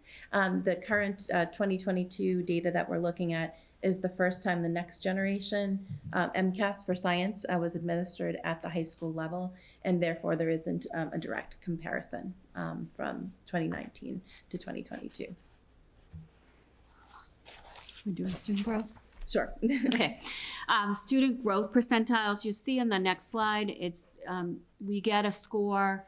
They're comparing students' score, MCAS score, to a previous administration. And students we get a number indicating whether they made, what type of growth they made. So whether it's very low growth or typical growth or high growth. You'll see in our data, for the most part, I think in all cases, we're falling in the typical growth. So students' SGP, student growth percentile, was in that 40 to 59 range, which means typical growth. And there was something else. And one of the things the state says is not to compare with 2021, because remember 2021, grades 3 through 8 would have done half the test, so it's not quite a comparison, they would say. And 2000 in the high school, I mean, I guess you could compare there, but one of their pieces of advice was not to compare with 2021. And obviously thinking about the impact of the pandemic and comparing those student growth percentiles is probably not a good indicator. Similarly to the MCAS, you'll see that for the most part, we're closing in and getting closer to the 2019 SGP. And despite, and including some subgroups here, we'd like to see positives. But again, we're still in that typical growth range. As well as for the high school, we're still in that typical growth range for all of our subgroups and all students. Oops, did I go too fast? And math.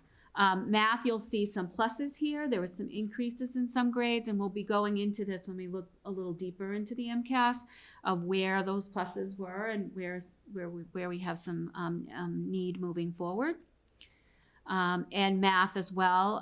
There was some pluses in some groups and some minuses in others, but still staying within that typical student growth percentile range.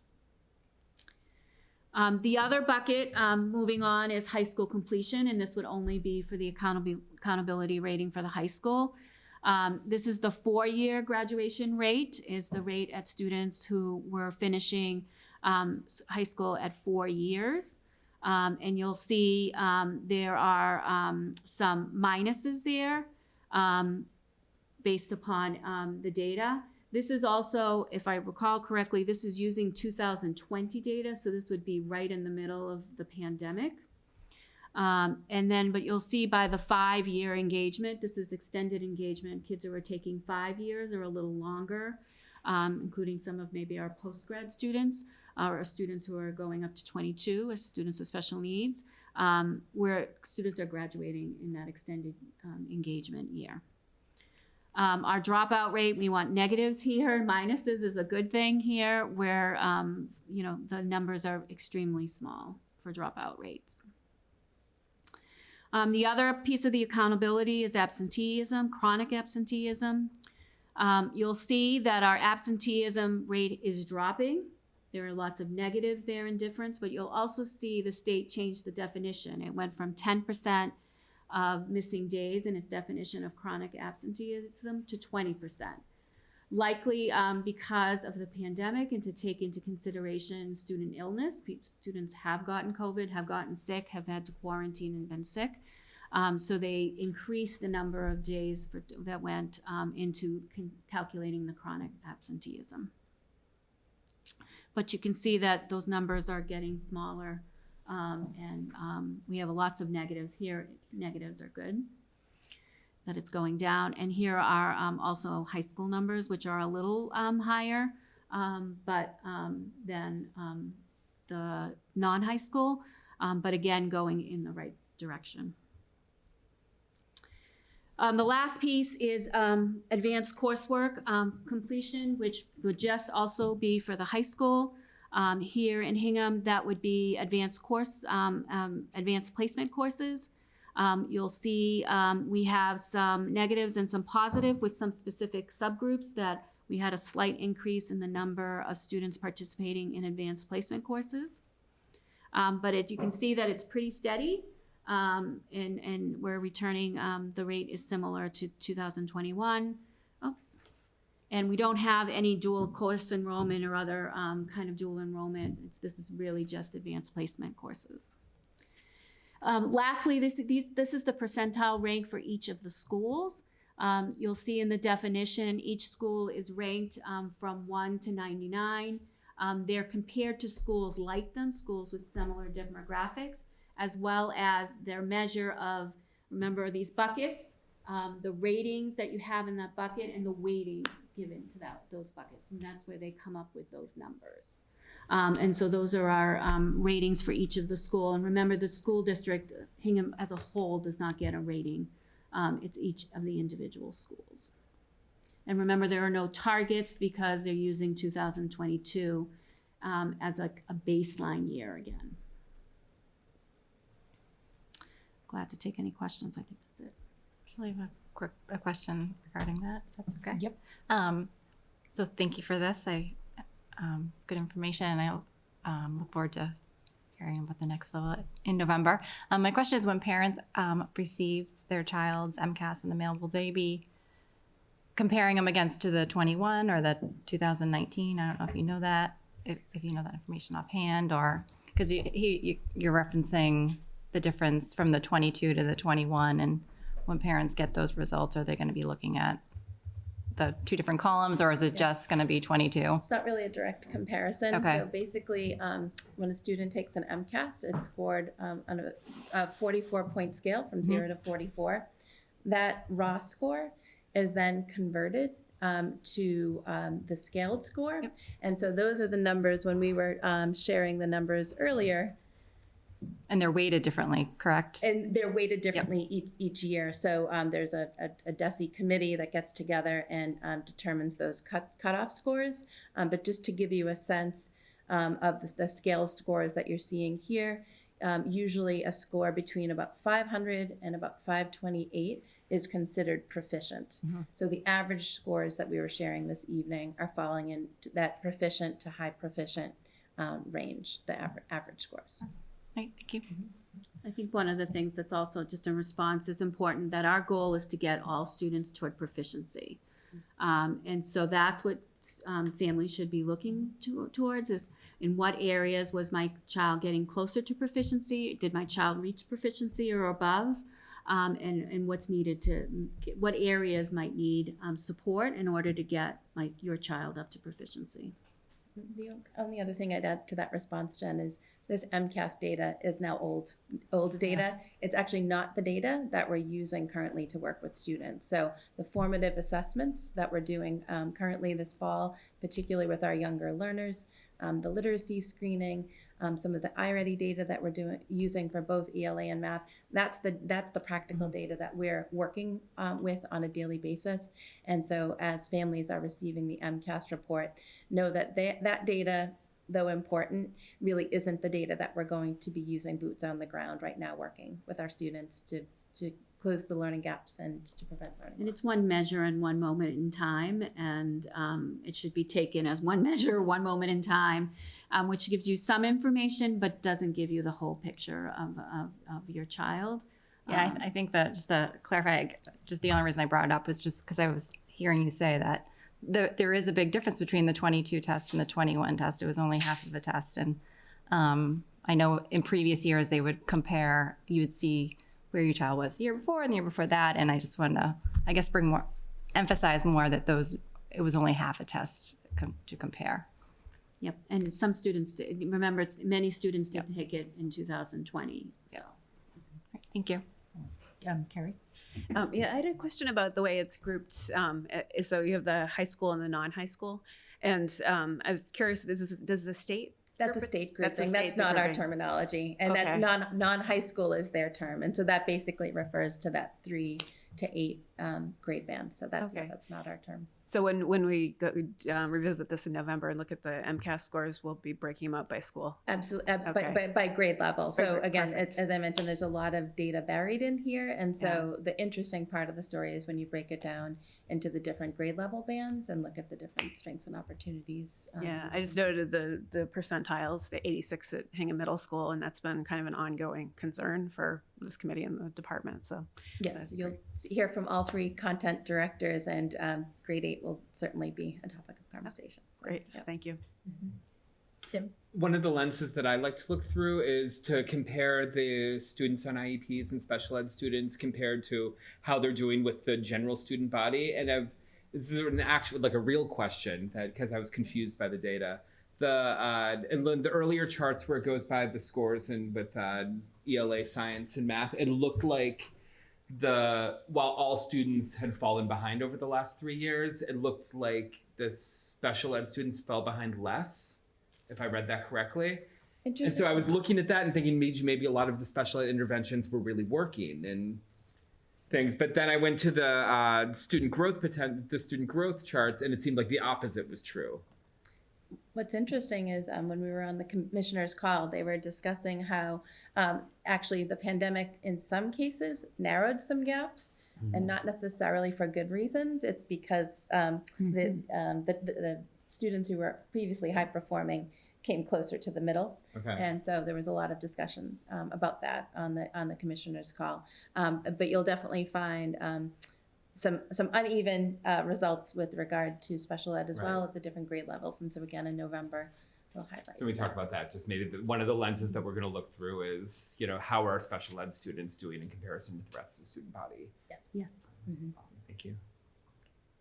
Is there anybody online? No.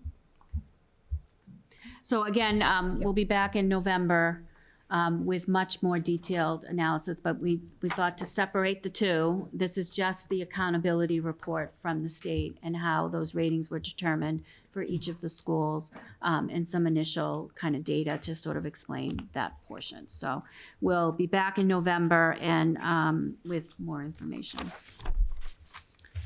Thank you. So let me stop sharing the screen.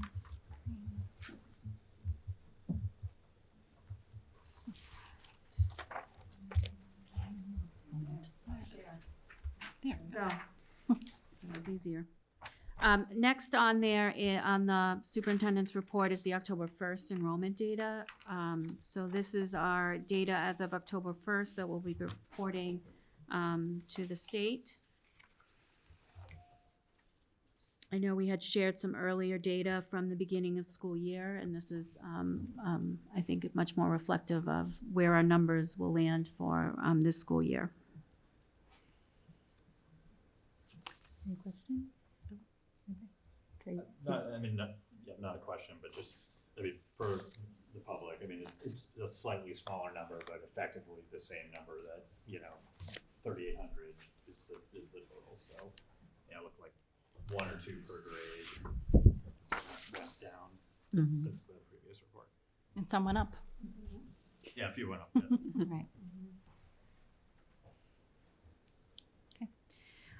Next is a staffing report to just indicate open positions. We have 5 open positions. 2 of them were new to the budget.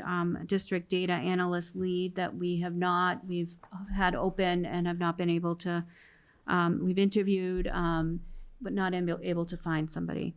An HR admin assistant as well. A building service engineer, which was backfilled and it was a higher grade facilities position.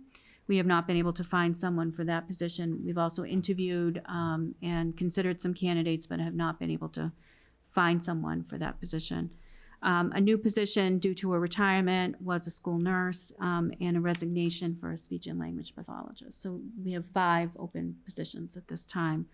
The memo also indicated we had 13 para positions, and since even producing this, we've hired 2 additional. So it's kind of like we hired and we lose someone for whatever reason. So we have 11 positions that we're trying to fill across the schools. Good. So on the nurses, are we still using that floater nurse that we had in prior year? No, that was not in the budget. That wasn't. So I wonder if that person might be a full-time position. I think they have some great candidates and are starting the interview process. Okay. And second question, the added positions in the budget that we can't find people for, is there a reason for that? Do you find that there's a reason for that? Do you think that it's because we're not providing for the right salary base point, or are we just not getting any applicants at all? I think 2 of the positions, both the data analyst lead and the service engineer, are very specific skill sets that a very small number of people have. And we just have not been able to find someone able with the skill set needed. People have applied, but don't necessarily have the skills needed for the position. So I think that's the sort of barrier. Okay, thank you. We should probably just think as we go through the budget process, if the finance subcommittee can sort of think of the budget impact on this, so we don't have a surprise, say a week or 2 before the budget gets finalized. This is really helpful though. So thank you for keeping us posted on these. Yeah, Can I Matt? ask 2 quick Yeah. questions? The district data analyst, that we haven't been able to hire, how is that impacted, I guess? Is it, meaning, are we just not doing data analysis that we would have done? Or are we impacting other people that are in the district that wouldn't have to do that? Probably a combination of both. I think that as in the past, lots of folks take on data roles and help sort of support and facilitate that work. Directors, with the support of their teachers and their departments, are looking at MCAS data. So I think these are all roles that we sort of find time to do and figure out. Whether we could do deeper sort of analysis around data trends. For sure, we don't have, there's a certain amount of expertise around being able to use large data set with Excel and merging Excel spreadsheets and looking at it, which requires sometimes a better data set of skills than I know I particularly have with Excel. So there's some advanced data skills that we're looking for. We just have not been able to find someone to do. I will just say too, Matt, that on the data front, another piece of it, in addition to this personnel, is also we've added some additional data tools around student learning that we'll be sharing at our MCAS meeting. So we have an iReady tool that's been a really rich source of data, and also Analytic View is another tool that we're using. So there is a lot going on the data front, despite the fact we haven't been able to fill this particular position. And then my other question was on paraeducators. I hear, have we lost more since the last time? I guess I was under the impression, it might have been my own misinterpretation of what you said last time, was that we were like almost, maybe this is almost fully hired. I guess I took that as we're close to zero, or we're at zero, or right around zero. Was that just my own misinterpretation? I think we were closer to maybe 8 or 7, and we've added a few additional openings. What is the, sorry for not asking this before, and just coming in my head. What is the total paraeducator population? We could look up that number. Yeah, I want to say I should know it.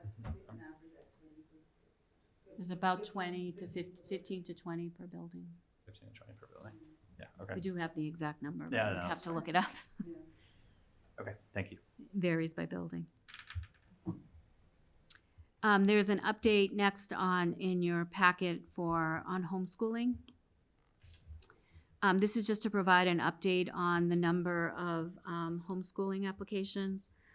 So we have 5 homeschooling applications that we've approved, and you have the grade spans there, as well as we have 1 additional. We're seeking more information from the family, 1 9th grade students. We've asked each family to provide information on the subjects that they've covered, the objectives and the materials for each of the subjects, and methods of assessment, as well as the qualifications of those providing the instruction, as well as amount of instructional time. Sue, did you have a question? No, go ahead. Just quick. Go. Is there ever a home visit done by the district to students who are homeschooled?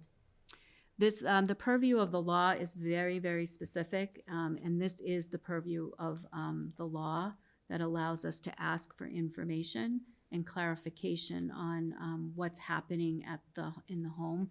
That's not allowed in the purview of the law. We're allowed to ask for information. We're allowed to ask for progress assessments to sort of how's your student making progress and document that, but it really does fall under the purview of the family to take responsibility for the quality of what's happening. Okay. There's some very specific legal requirements about what we're allowed to ask. Okay. I wonder about, given we're mandated reporters, or the district is mandated reporters, what happens to a child who might be under a hardship at home, and we're not necessarily seeing that. But okay, thank you. Allison? Do you know the change in the number of students being homeschooled in the district from last year to this year? It is significant, correct? The number of homeschoolers we've had in the past? Well, during COVID, it was. During COVID, you had a significant number. It was how many? I think it was 150. Okay. So, Okay. So we've seen a significant yes. number come back to the Yes. district. And so I just want to clarify. So currently 5. Yep. Okay. And one, we're waiting for some additional information, which likely we will approve once we get the information needed. Okay. So that makes 6. Yeah. I'm not sure this, I can't remember now if we talked about this here or not, but I know Dr. Adams and I talked about it. So I believe the law is that either the superintendent or the school committee can approve the homeschooling applications. Yes, but we have a policy that says the committee does. Oh, okay. So, So, no. I mean, I'm fine with revisiting that. I mean, Yep. it seems like the professional should make the call on whether it's a Because it program. seemed we were only getting half the, we were really only getting very limited details. We weren't seeing Right. the whole ed plan and all And that. I mean, I'm not qualified to judge the Right. quality of a program. So, I mean, we could talk about that, but technically, Okay. we're supposed But to. our policy does. Yeah. Okay. So, all right. Add to the list. Huh? You can put it on our If you could policy add list. that to your list of Yeah. policies to bring to the committee. All right. Well, that's good though. It's great to see that number down so significantly. It really is. Interesting to see a breakdown of how many of that 100 and some came back to Hingham and how many decided to go to private. We could look into that. We'll get that Probably not the data most analyst. important. It's I was probably just going not to the say, most if we only had a important piece of data analyst who could look into that. That could be the interview. Next on superintendent's report is some regulations for booster and support organizations. So at a school committee meeting, you approved an updated policy for booster and student support organizations. These would be regulations that we would share with booster and support organizations to indicate and ask for information indicating their governance structure, as well as some information on financials for the year, as well as some details. It also outlines details about expectations, about donations and expenditures of funds, of a sort of a procedure that we would follow as a district with these organizations. So per the policy, this is for your information and any feedback that you have on the document as it goes to a final revision, and we'll move forward with sharing it with the organizations. I think this is going to be really helpful for the organization staff. I do as well. How will this get out to them? Will the athletic director run point on that, or? We have a list of contact information for many of them, so we'll work through that list, share the information, and set a deadline for a request for that information that's reasonable, probably 6 to 8 weeks for them to get back to us all of the information, and then start to collect and go through that information. And then we would start to do this on a yearly basis, is reach out on a yearly basis, hopefully a little earlier in the year, asking for an update on the information and continue to collect and file and review. Okay, yeah, that'd be great, because I know there are some non-athletic ones too, so I was just making sure we Yes. capture them. I guess question. Yes, go ahead. So just on the tax ID, so there will need to have a tax ID number to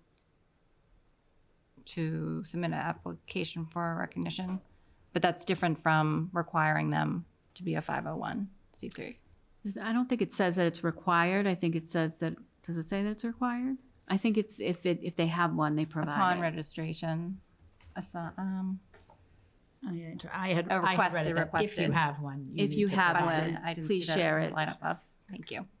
Is Hingham Educational Foundation considered a support group?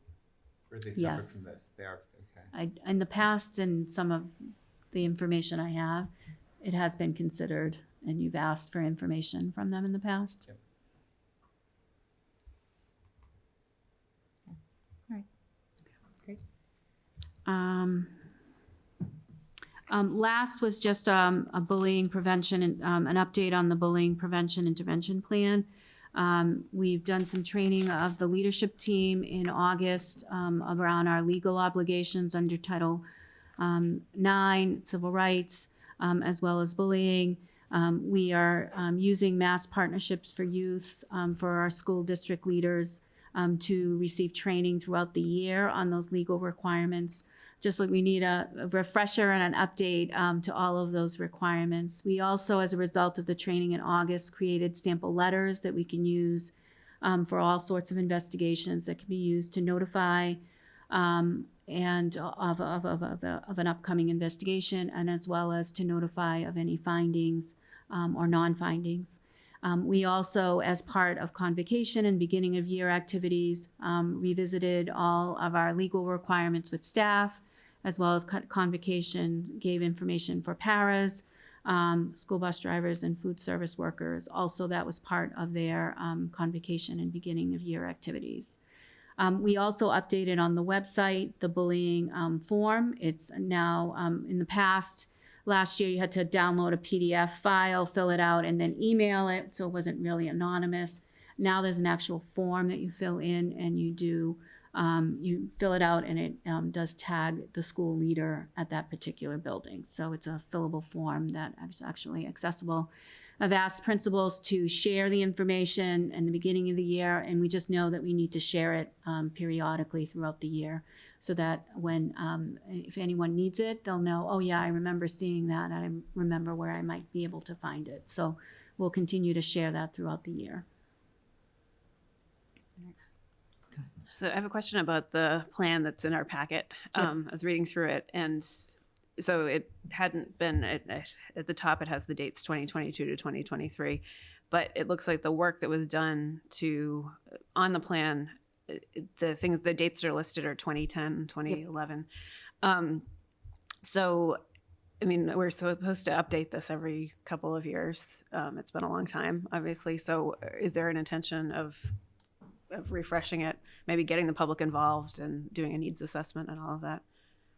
So the plan meets the guidelines. We compared it to the guidelines from the state. The state has a very clear set of guidelines that need to be in your bullying, and so it does match.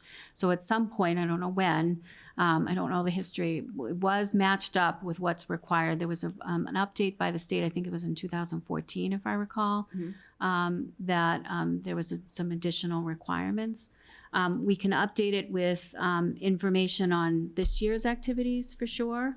And I know there has been, we know that there was work every single year in updating and refreshing staff's legal requirements. So we do know that that has been happening on a consistent basis. But other than that, if they want a fuller process, we can think about as part of the strategic plan. It's a piece that's there. And think about how to do that further. But it meets the requirements of the DSE as part of what's needed. And what we felt really was immediately needed is to make sure that people had the information. Both our school and district leaders knew what their responsibilities were, and really having clear procedures about how do we go around doing investigations for bullying, civil rights, and Title IX. As well as making sure that we're up to date on those laws, which each one has a set of different, and they keep kind of changing, as well as making sure that our staff are updated and know about their responsibilities about reporting bullying, as well as making sure that the form is accessible to the community. So those were the immediate things that we did. Yeah, and those are obviously the ones that are most important. Yep, and making sure that that happens on a yearly basis. Yeah. I would just add too that we have some additional professional development coming up from Mass Partnership for Youth. One of our early release in-services at the middle school this winter will be on the topic of anti-bullying. And I don't know how everyone else feels about it. I do think it might be a good idea to do the process again, just because it has been over 10 years, since it. And so I think it's probably worth, and also just it is part of the strategic plan, and a lot of the feedback we got as for the surveys and was talking about bullying and issues in the district. So I think I applaud everything you're doing and with all the professional development and making sure that people are aware, but I think this probably deserves a closer look. I think also at another point during the year, we'll come and update you on some of the work being done around MTSS, but really focus on SEL. So with the addition of the guidance counselors at elementary are working really specifically to support SEL, and there's some efforts also at the middle school to develop a tier 1 SEL practice at the school. So I think that'll be a good topic for us to come back at another time. Supportive also of the plan around prevention and giving students the skills they need in order to both be an ally and to make good decisions about how they're supportive of each other in the school community. Yeah, they absolutely go hand in hand. I agree with Carrie on this, that given also that it was a big component of the strategic plan. And then my question was on it says every 4 years, starting in 2015, district administer the DESE developed student survey. Has that been done recently? Not that I know of. Other than that, Yeah, I don't know what I don't recall what the student survey is, or if maybe I have a new some folks name I for know. it, or Yeah, I was just going to say that some folks use the youth risk behavior survey Okay. as a measure because it'll usually has very specific questions around bullying. Okay. Thank you. Yeah, I would agree as well. I mean, I think this is great stuff, and you're doing really great work on this, which is the core of it, which is what we need. But as I was looking at this, I was thinking to myself, I was like, oh wow, I was actually on that task force, and that is dating it because my kids graduated in 2018. But it was a really great group of people. Like thinking back on it, it was really great for some parents that were on, the teachers, and just like hearing how the students' needs have changed and how even just some of these definitions have changed. And I think to build more of that inclusivity we've been talking about, I think it would be helpful. I mean, I don't think we need to do it tomorrow, right? But something to just think about to add to your list of all the others. Allison? It doesn't matter. Two questions. One, in your letter, you pointed out that the principals will have the form and the link to put in their communications with families, but how is it being communicated to the students? And then to follow up with that, have you received any feedback from the students now that the form's anonymous, which is great, and they can actually just submit it from the website? I looked at it, you still have to put in names of witnesses to it. So I know, and talking to some of the students, one of their concerns was it's not really anonymous because I have to put a name of someone, either myself or someone else who was there. So which you have to have in order to fully investigate it, but how will that be communicated to students and the importance of why they need to do that? Yeah, I think we need to do a better job communicating with students. So especially at the elementary, it's always usually through the parents. And so we can certainly work at that at the middle school and high school.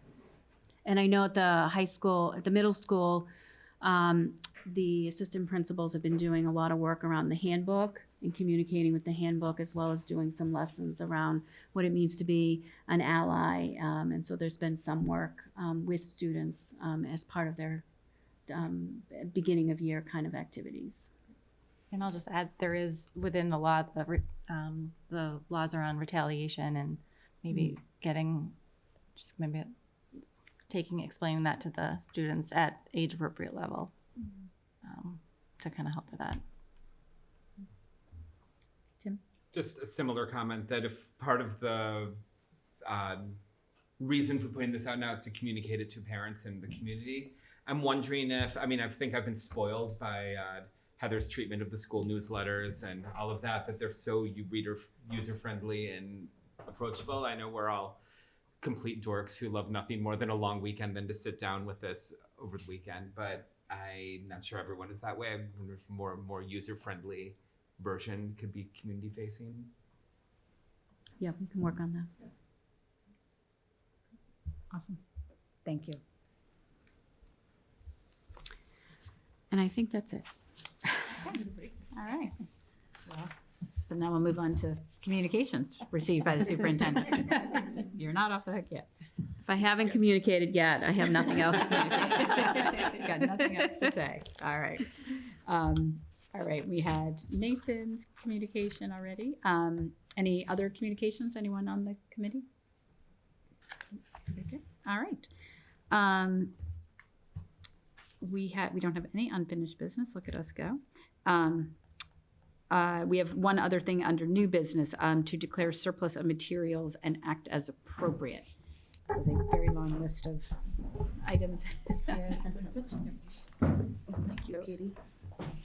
Just in terms of the librarians at South and the high school, did a weeding of their library logs, and there were VHS tapes in the library itself. Do they even have VCRs? I don't think so. Not having these. That have not been in circulation for a while. So those you have a whole list of all of those VHS cassettes that will be declared with your approval as surplus. And at the high school, there are books that are no longer part of the curriculum anymore, or they may be damaged or destroyed. So they've also been included on a second list to be declared as surplus as well. Thank you. Jen, do you want to mention the policy? Yes. Thanks. So the list was extensive, so it kind of brought my attention to it a little bit more than. And I just want people to know that we do have two policies. The school committee does have two policies regarding this for library resources, how the books are weeded through, and it sounds like they've been following the library book policy on how they've been weeding through these. I'm not going to read it, but I lost my little tag here. But there are a variety of reasons of why these books would be weeded through, and they're listed in that Aisha mentions, one of them being whether the materials are either worn out or newer items have been presented.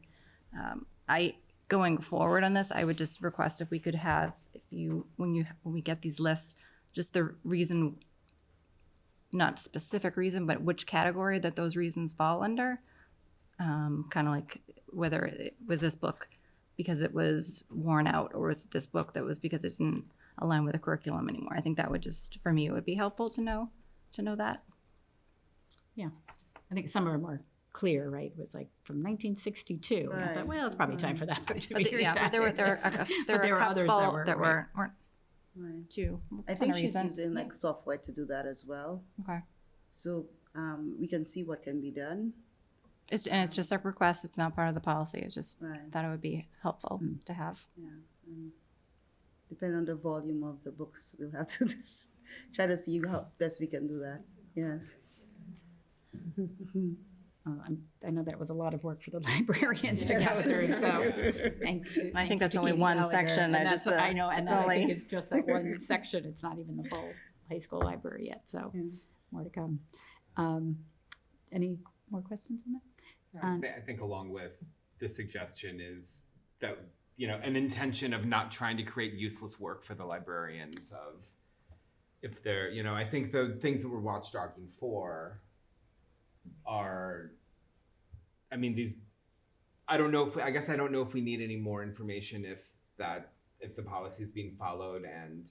Normally, no, but there were a couple books that I noticed that seemed newer that I was curious about. Okay. And I can actually, on my own, I can ask that on my own. No, it's fine. I just don't want to create a system that creates a lot of unnecessary work for people who are already completely agree with you on that, because I know that this was a lot of work for them. Yeah, so just to clarify, some of them were damaged books. Yes, So for I mean, that's example, really what I'm as like. an Is this, example, you'll see like for was example, it damaged? That would be right, my. I was sorry. assuming it was because it was Right. damaged. Right. So like you might see a Harry Potter Yep, book. that's the one. And then, Yeah. That's the one. Imagine there have been a lot of readers of Harry Potter. Yeah. Right. I saw that one as well. And That stood out to me. Why were Harry Potter and the Sorcerer's Stone? Can't be that old. I know. That's not antiquated. Can't be. Someone want to make a motion? Sure. Ness? I'll make a motion to declare a surplus VHS cassettes and high school library titles listed above, and to authorize the Director of Business and Support Services to dispose of the books and cassettes at the least cost to Hingham. Second? I will second. Thank you. All those in favor? Aye. Any opposed? No. Great. Thank you. Thank you, everyone. All right, that's a lot of stuff tonight. But we'll move on to number 9, which are subcommittee and project reports. I'll start with Allison. Thank you. Plymouth River School Council is meeting on the 25th. That'll be their first meeting. And then otherwise, just the Climate Action Planning Committee has a meeting tomorrow evening at 7 via Zoom for anyone who wants to have multiple screens on, Conservation Committee, Planning Committee, all of those things going on. But they will also, like everyone else, be discussing Foster.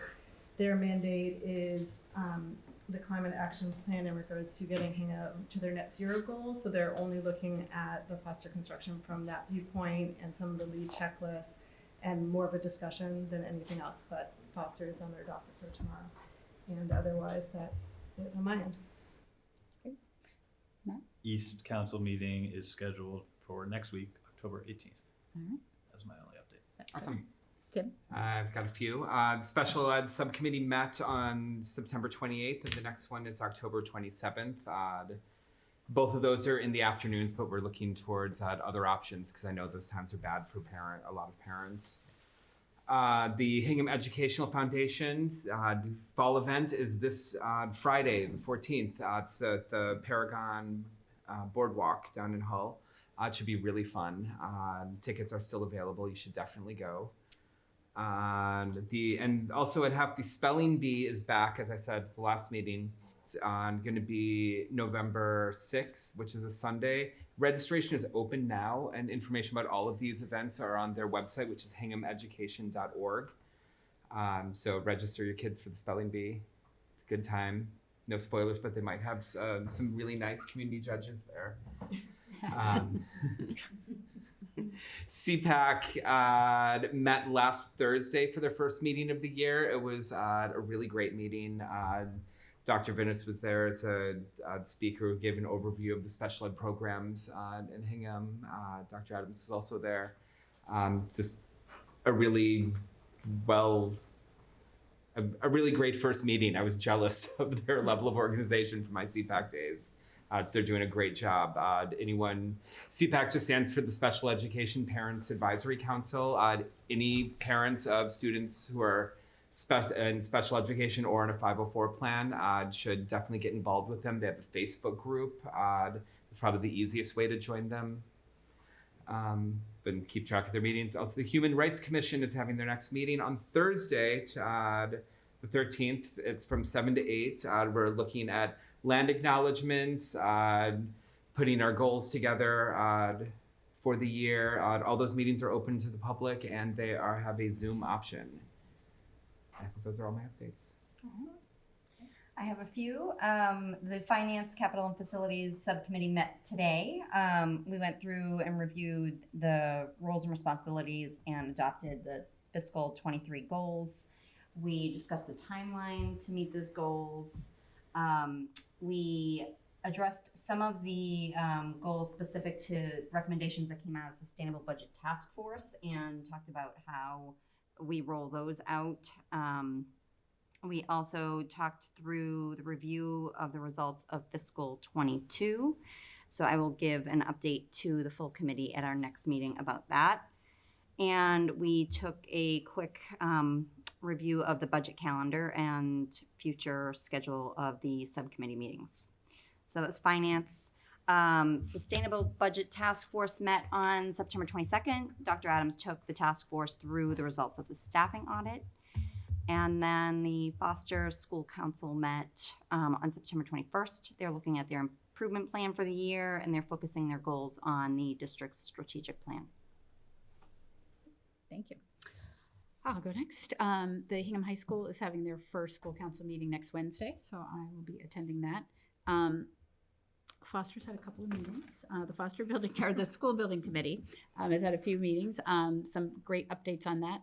Just for folks at home, I know we all know, but the Advisory Committee and the Select Board all unanimously voted to support the warrant articles for both the new elementary school to replace Foster, as well as the public safety building. That's great news. We have tomorrow night, as Hallie referenced, we have two meetings right almost at the same time, Conservation Committee and Planning Board, to discuss the permitting for the two projects, or for the project. At both of those boards, we're not sure if we'll have votes tomorrow night or not, but we may, so if folks want to tune into that. There are a number of forums coming up. There is one this Thursday, the 13th at Sanborn Hall, for members of the community to come to and learn what the special town meeting is all about. Foster Replacement School, Public Safety Building. There's also one on the 19th via Zoom, and I believe also on the 27th of October via Zoom. Linden Ponds very generously offered to host a table at an upcoming candidate forum that they are having for public safety and the new school building to answer questions. So lots of opportunities for folks in the community to be engaged in this process. Again, town meeting is November 1st. It is a Tuesday night. It will be at 7 p.m. at Hingham High School.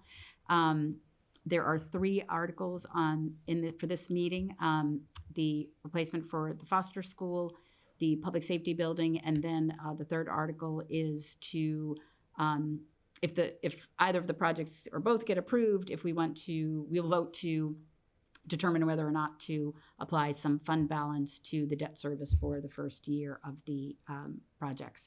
So I encourage everyone to attend the town meeting, and then also to remember that if either or both of these pass at the special town meeting on November 1st, you also needs a majority to pass at the ballot on November 8th, the following Tuesday.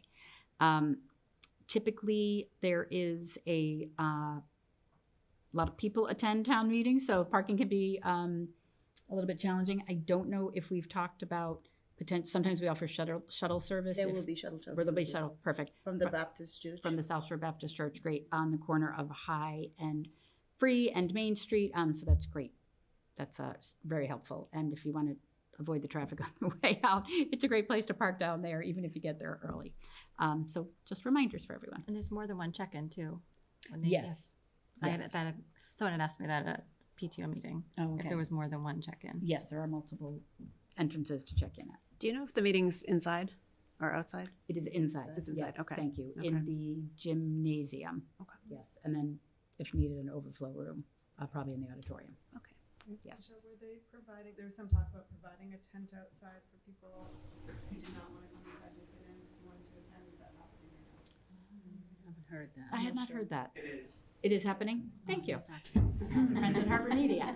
Thank you. So yes, it is. But so we have confirmation for that, exactly. So thank you for pointing that. I did not even know that. Thank you. Yep, that's great. Okay. I attended the South PTO meeting on October 7th. They're finishing up their brick campaign for funders of the playground, and now they're working on another check writing campaign, and they're just busy planning their fall and winter programs. I attended the SNAP meeting on September 13th. They just finished their fall plant sale, which I heard was it was a big success, and they are currently running their soccer, hockey, yoga, flag football programs. They're up and running, and then they're looking forward to bringing back Pizza Palooza in the spring. And I will be attending the South School Council meeting with a tentative date of October 24th. So salary negotiations met, and we hadn't had a chance to meet before we did our full school committee retreat. So we came up with a goal for the year. And it's to successfully negotiate successor contracts with all 6 bargaining units in a way that respects staff, is fiscally responsible, and furthers the mission, core values, and vision of the Hingham Public Schools. So we're working on that. And then I will update you on the rest of that meeting in executive session. The Hingham Middle School Council met on October 6th, and we reviewed school council requirements and objectives. I think it was one of the parent reps found the DESE guidelines and questions and answers are helpful for the councils if you want to mention it to the ones that you're liaising with. And the other thing too is we have policies on the school councils too, and they didn't know that, so I think it's helpful to maybe share those with your councils as well. And it's in the B section of our policy manual. Oh, here, BDFA. And then there are a couple of other regs that go with it. But it's helpful because it's a lot to weed through if you're just doing the whole DESE guidelines. So we also discussed the role of councils in the budget process for the building and how the Hingham Middle School Council could best assist with this. And that should be happening soon because they go through their budget before it comes to us in January. we had a long discussion about after-school clubs and activities, and everyone agreed that they're more important now than ever after COVID and all, kind of the isolation that kids are feeling with that. So we talked about different ways to get the word out, because we found, especially with sixth graders coming in, they don't necessarily know about all these things. So Mr. Smith put together a document kind of outlining the brief descriptions of all the clubs with contact information for the advisors. And the plan is to put it on the website with links in the newsletter. And it was suggested, he said he could share it with the fifth grade families around move-up day too, so that they knew coming in that these things existed. And we also discussed other ideas for publicizing it, a bulletin board in the cafeteria, similar to what the high school does, and then using social media, because sometimes people won't read things, but they'll see, oh, there's a snowshoeing club. I didn't know that, because they'll see pictures. And a lot of the clubs are like, you don't have to go to every single one, so it's helpful. And then they also talked about potentially having an activity fair too, where kids could go and see. And then we discussed the process for updating the Hingham Middle School student handbook, which is going to be a big goal for this year. And then, as I mentioned earlier, the grade 8 advisory council is starting on Thursday. So it'll be good to they're trying to amplify student voice, which is great. So. Okay, thank you. All right. We have office hours on Monday. Oh, yes, thank you. On office hours on Monday. Matt and I are doing them. 7:30 to 9? Okay. At the high school? It's At in the high room, school. so if you go into the high school, it's in the same room that Carrie and I were in last month, where you go in straight in and it's on your right. It's not in the one off to the left. Yep. The room number's there, but just it might help people. 114. Thank you. 103. Yep. No, it's 131, right? That's the old Yeah, one. if it's on the right, Yeah. then it must be a different, 103 is to the Yeah. left, right, 103 is to the left. Yeah, you walk But like it's you're not going to that Oh, one. we 103. did I thought we couldn't get 103. No, it's The 130. room number will be on it. All right. It's 130. It's 131. Hopefully Matt and I will be able to find it. I know the high school pretty Adding well. clarification to all We'll wear something, we'll wear bright colors. They're not in the room. Look in another room. whatever Heather sent out. All That's right, the right Heather room. sent it. All right, It is room 131. thank you. Thank you. All right.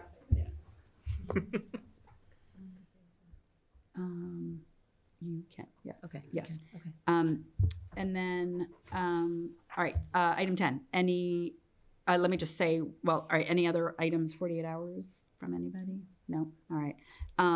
Our next school committee meeting is Monday, October 24th. So that will be before the special town meeting on November 1st. We'll have one more meeting. And then the next after that is November 14th. And then with that, I would accept a motion to adjourn to executive session, not to return to open session. I can make that, but I was just Yep. going to say we're talking about the MASC resolutions on the 24th, right? Yes. There's a lot of reading with that, so I don't know if you got it from MASC or not, but I'll send it to everybody like after this meeting, so you don't have to get slammed with it the Thursday before that meeting. Okay. So. So Sherry and Margaret, we have to remember to put that on the agenda. So for the new members, Allison and Matt, MASC sends out resolutions that our delegate will go and represent what our vote was, whether we were in favor or not of the particular resolutions. And will you present all of them to us? Yeah. That night? Okay, Yeah. great. We usually get them in the mail. That nice little. Yeah. We get a Yes. printed copy in the mail, don't we? Yes. We do, yeah. Have we got? I- I thought yeah. I saw it. Yeah, I I got did it. see I it. got Yes, Yeah. it came a few weeks I'll ago. just email it. All right, just email it so to we me. have it. So, Yeah.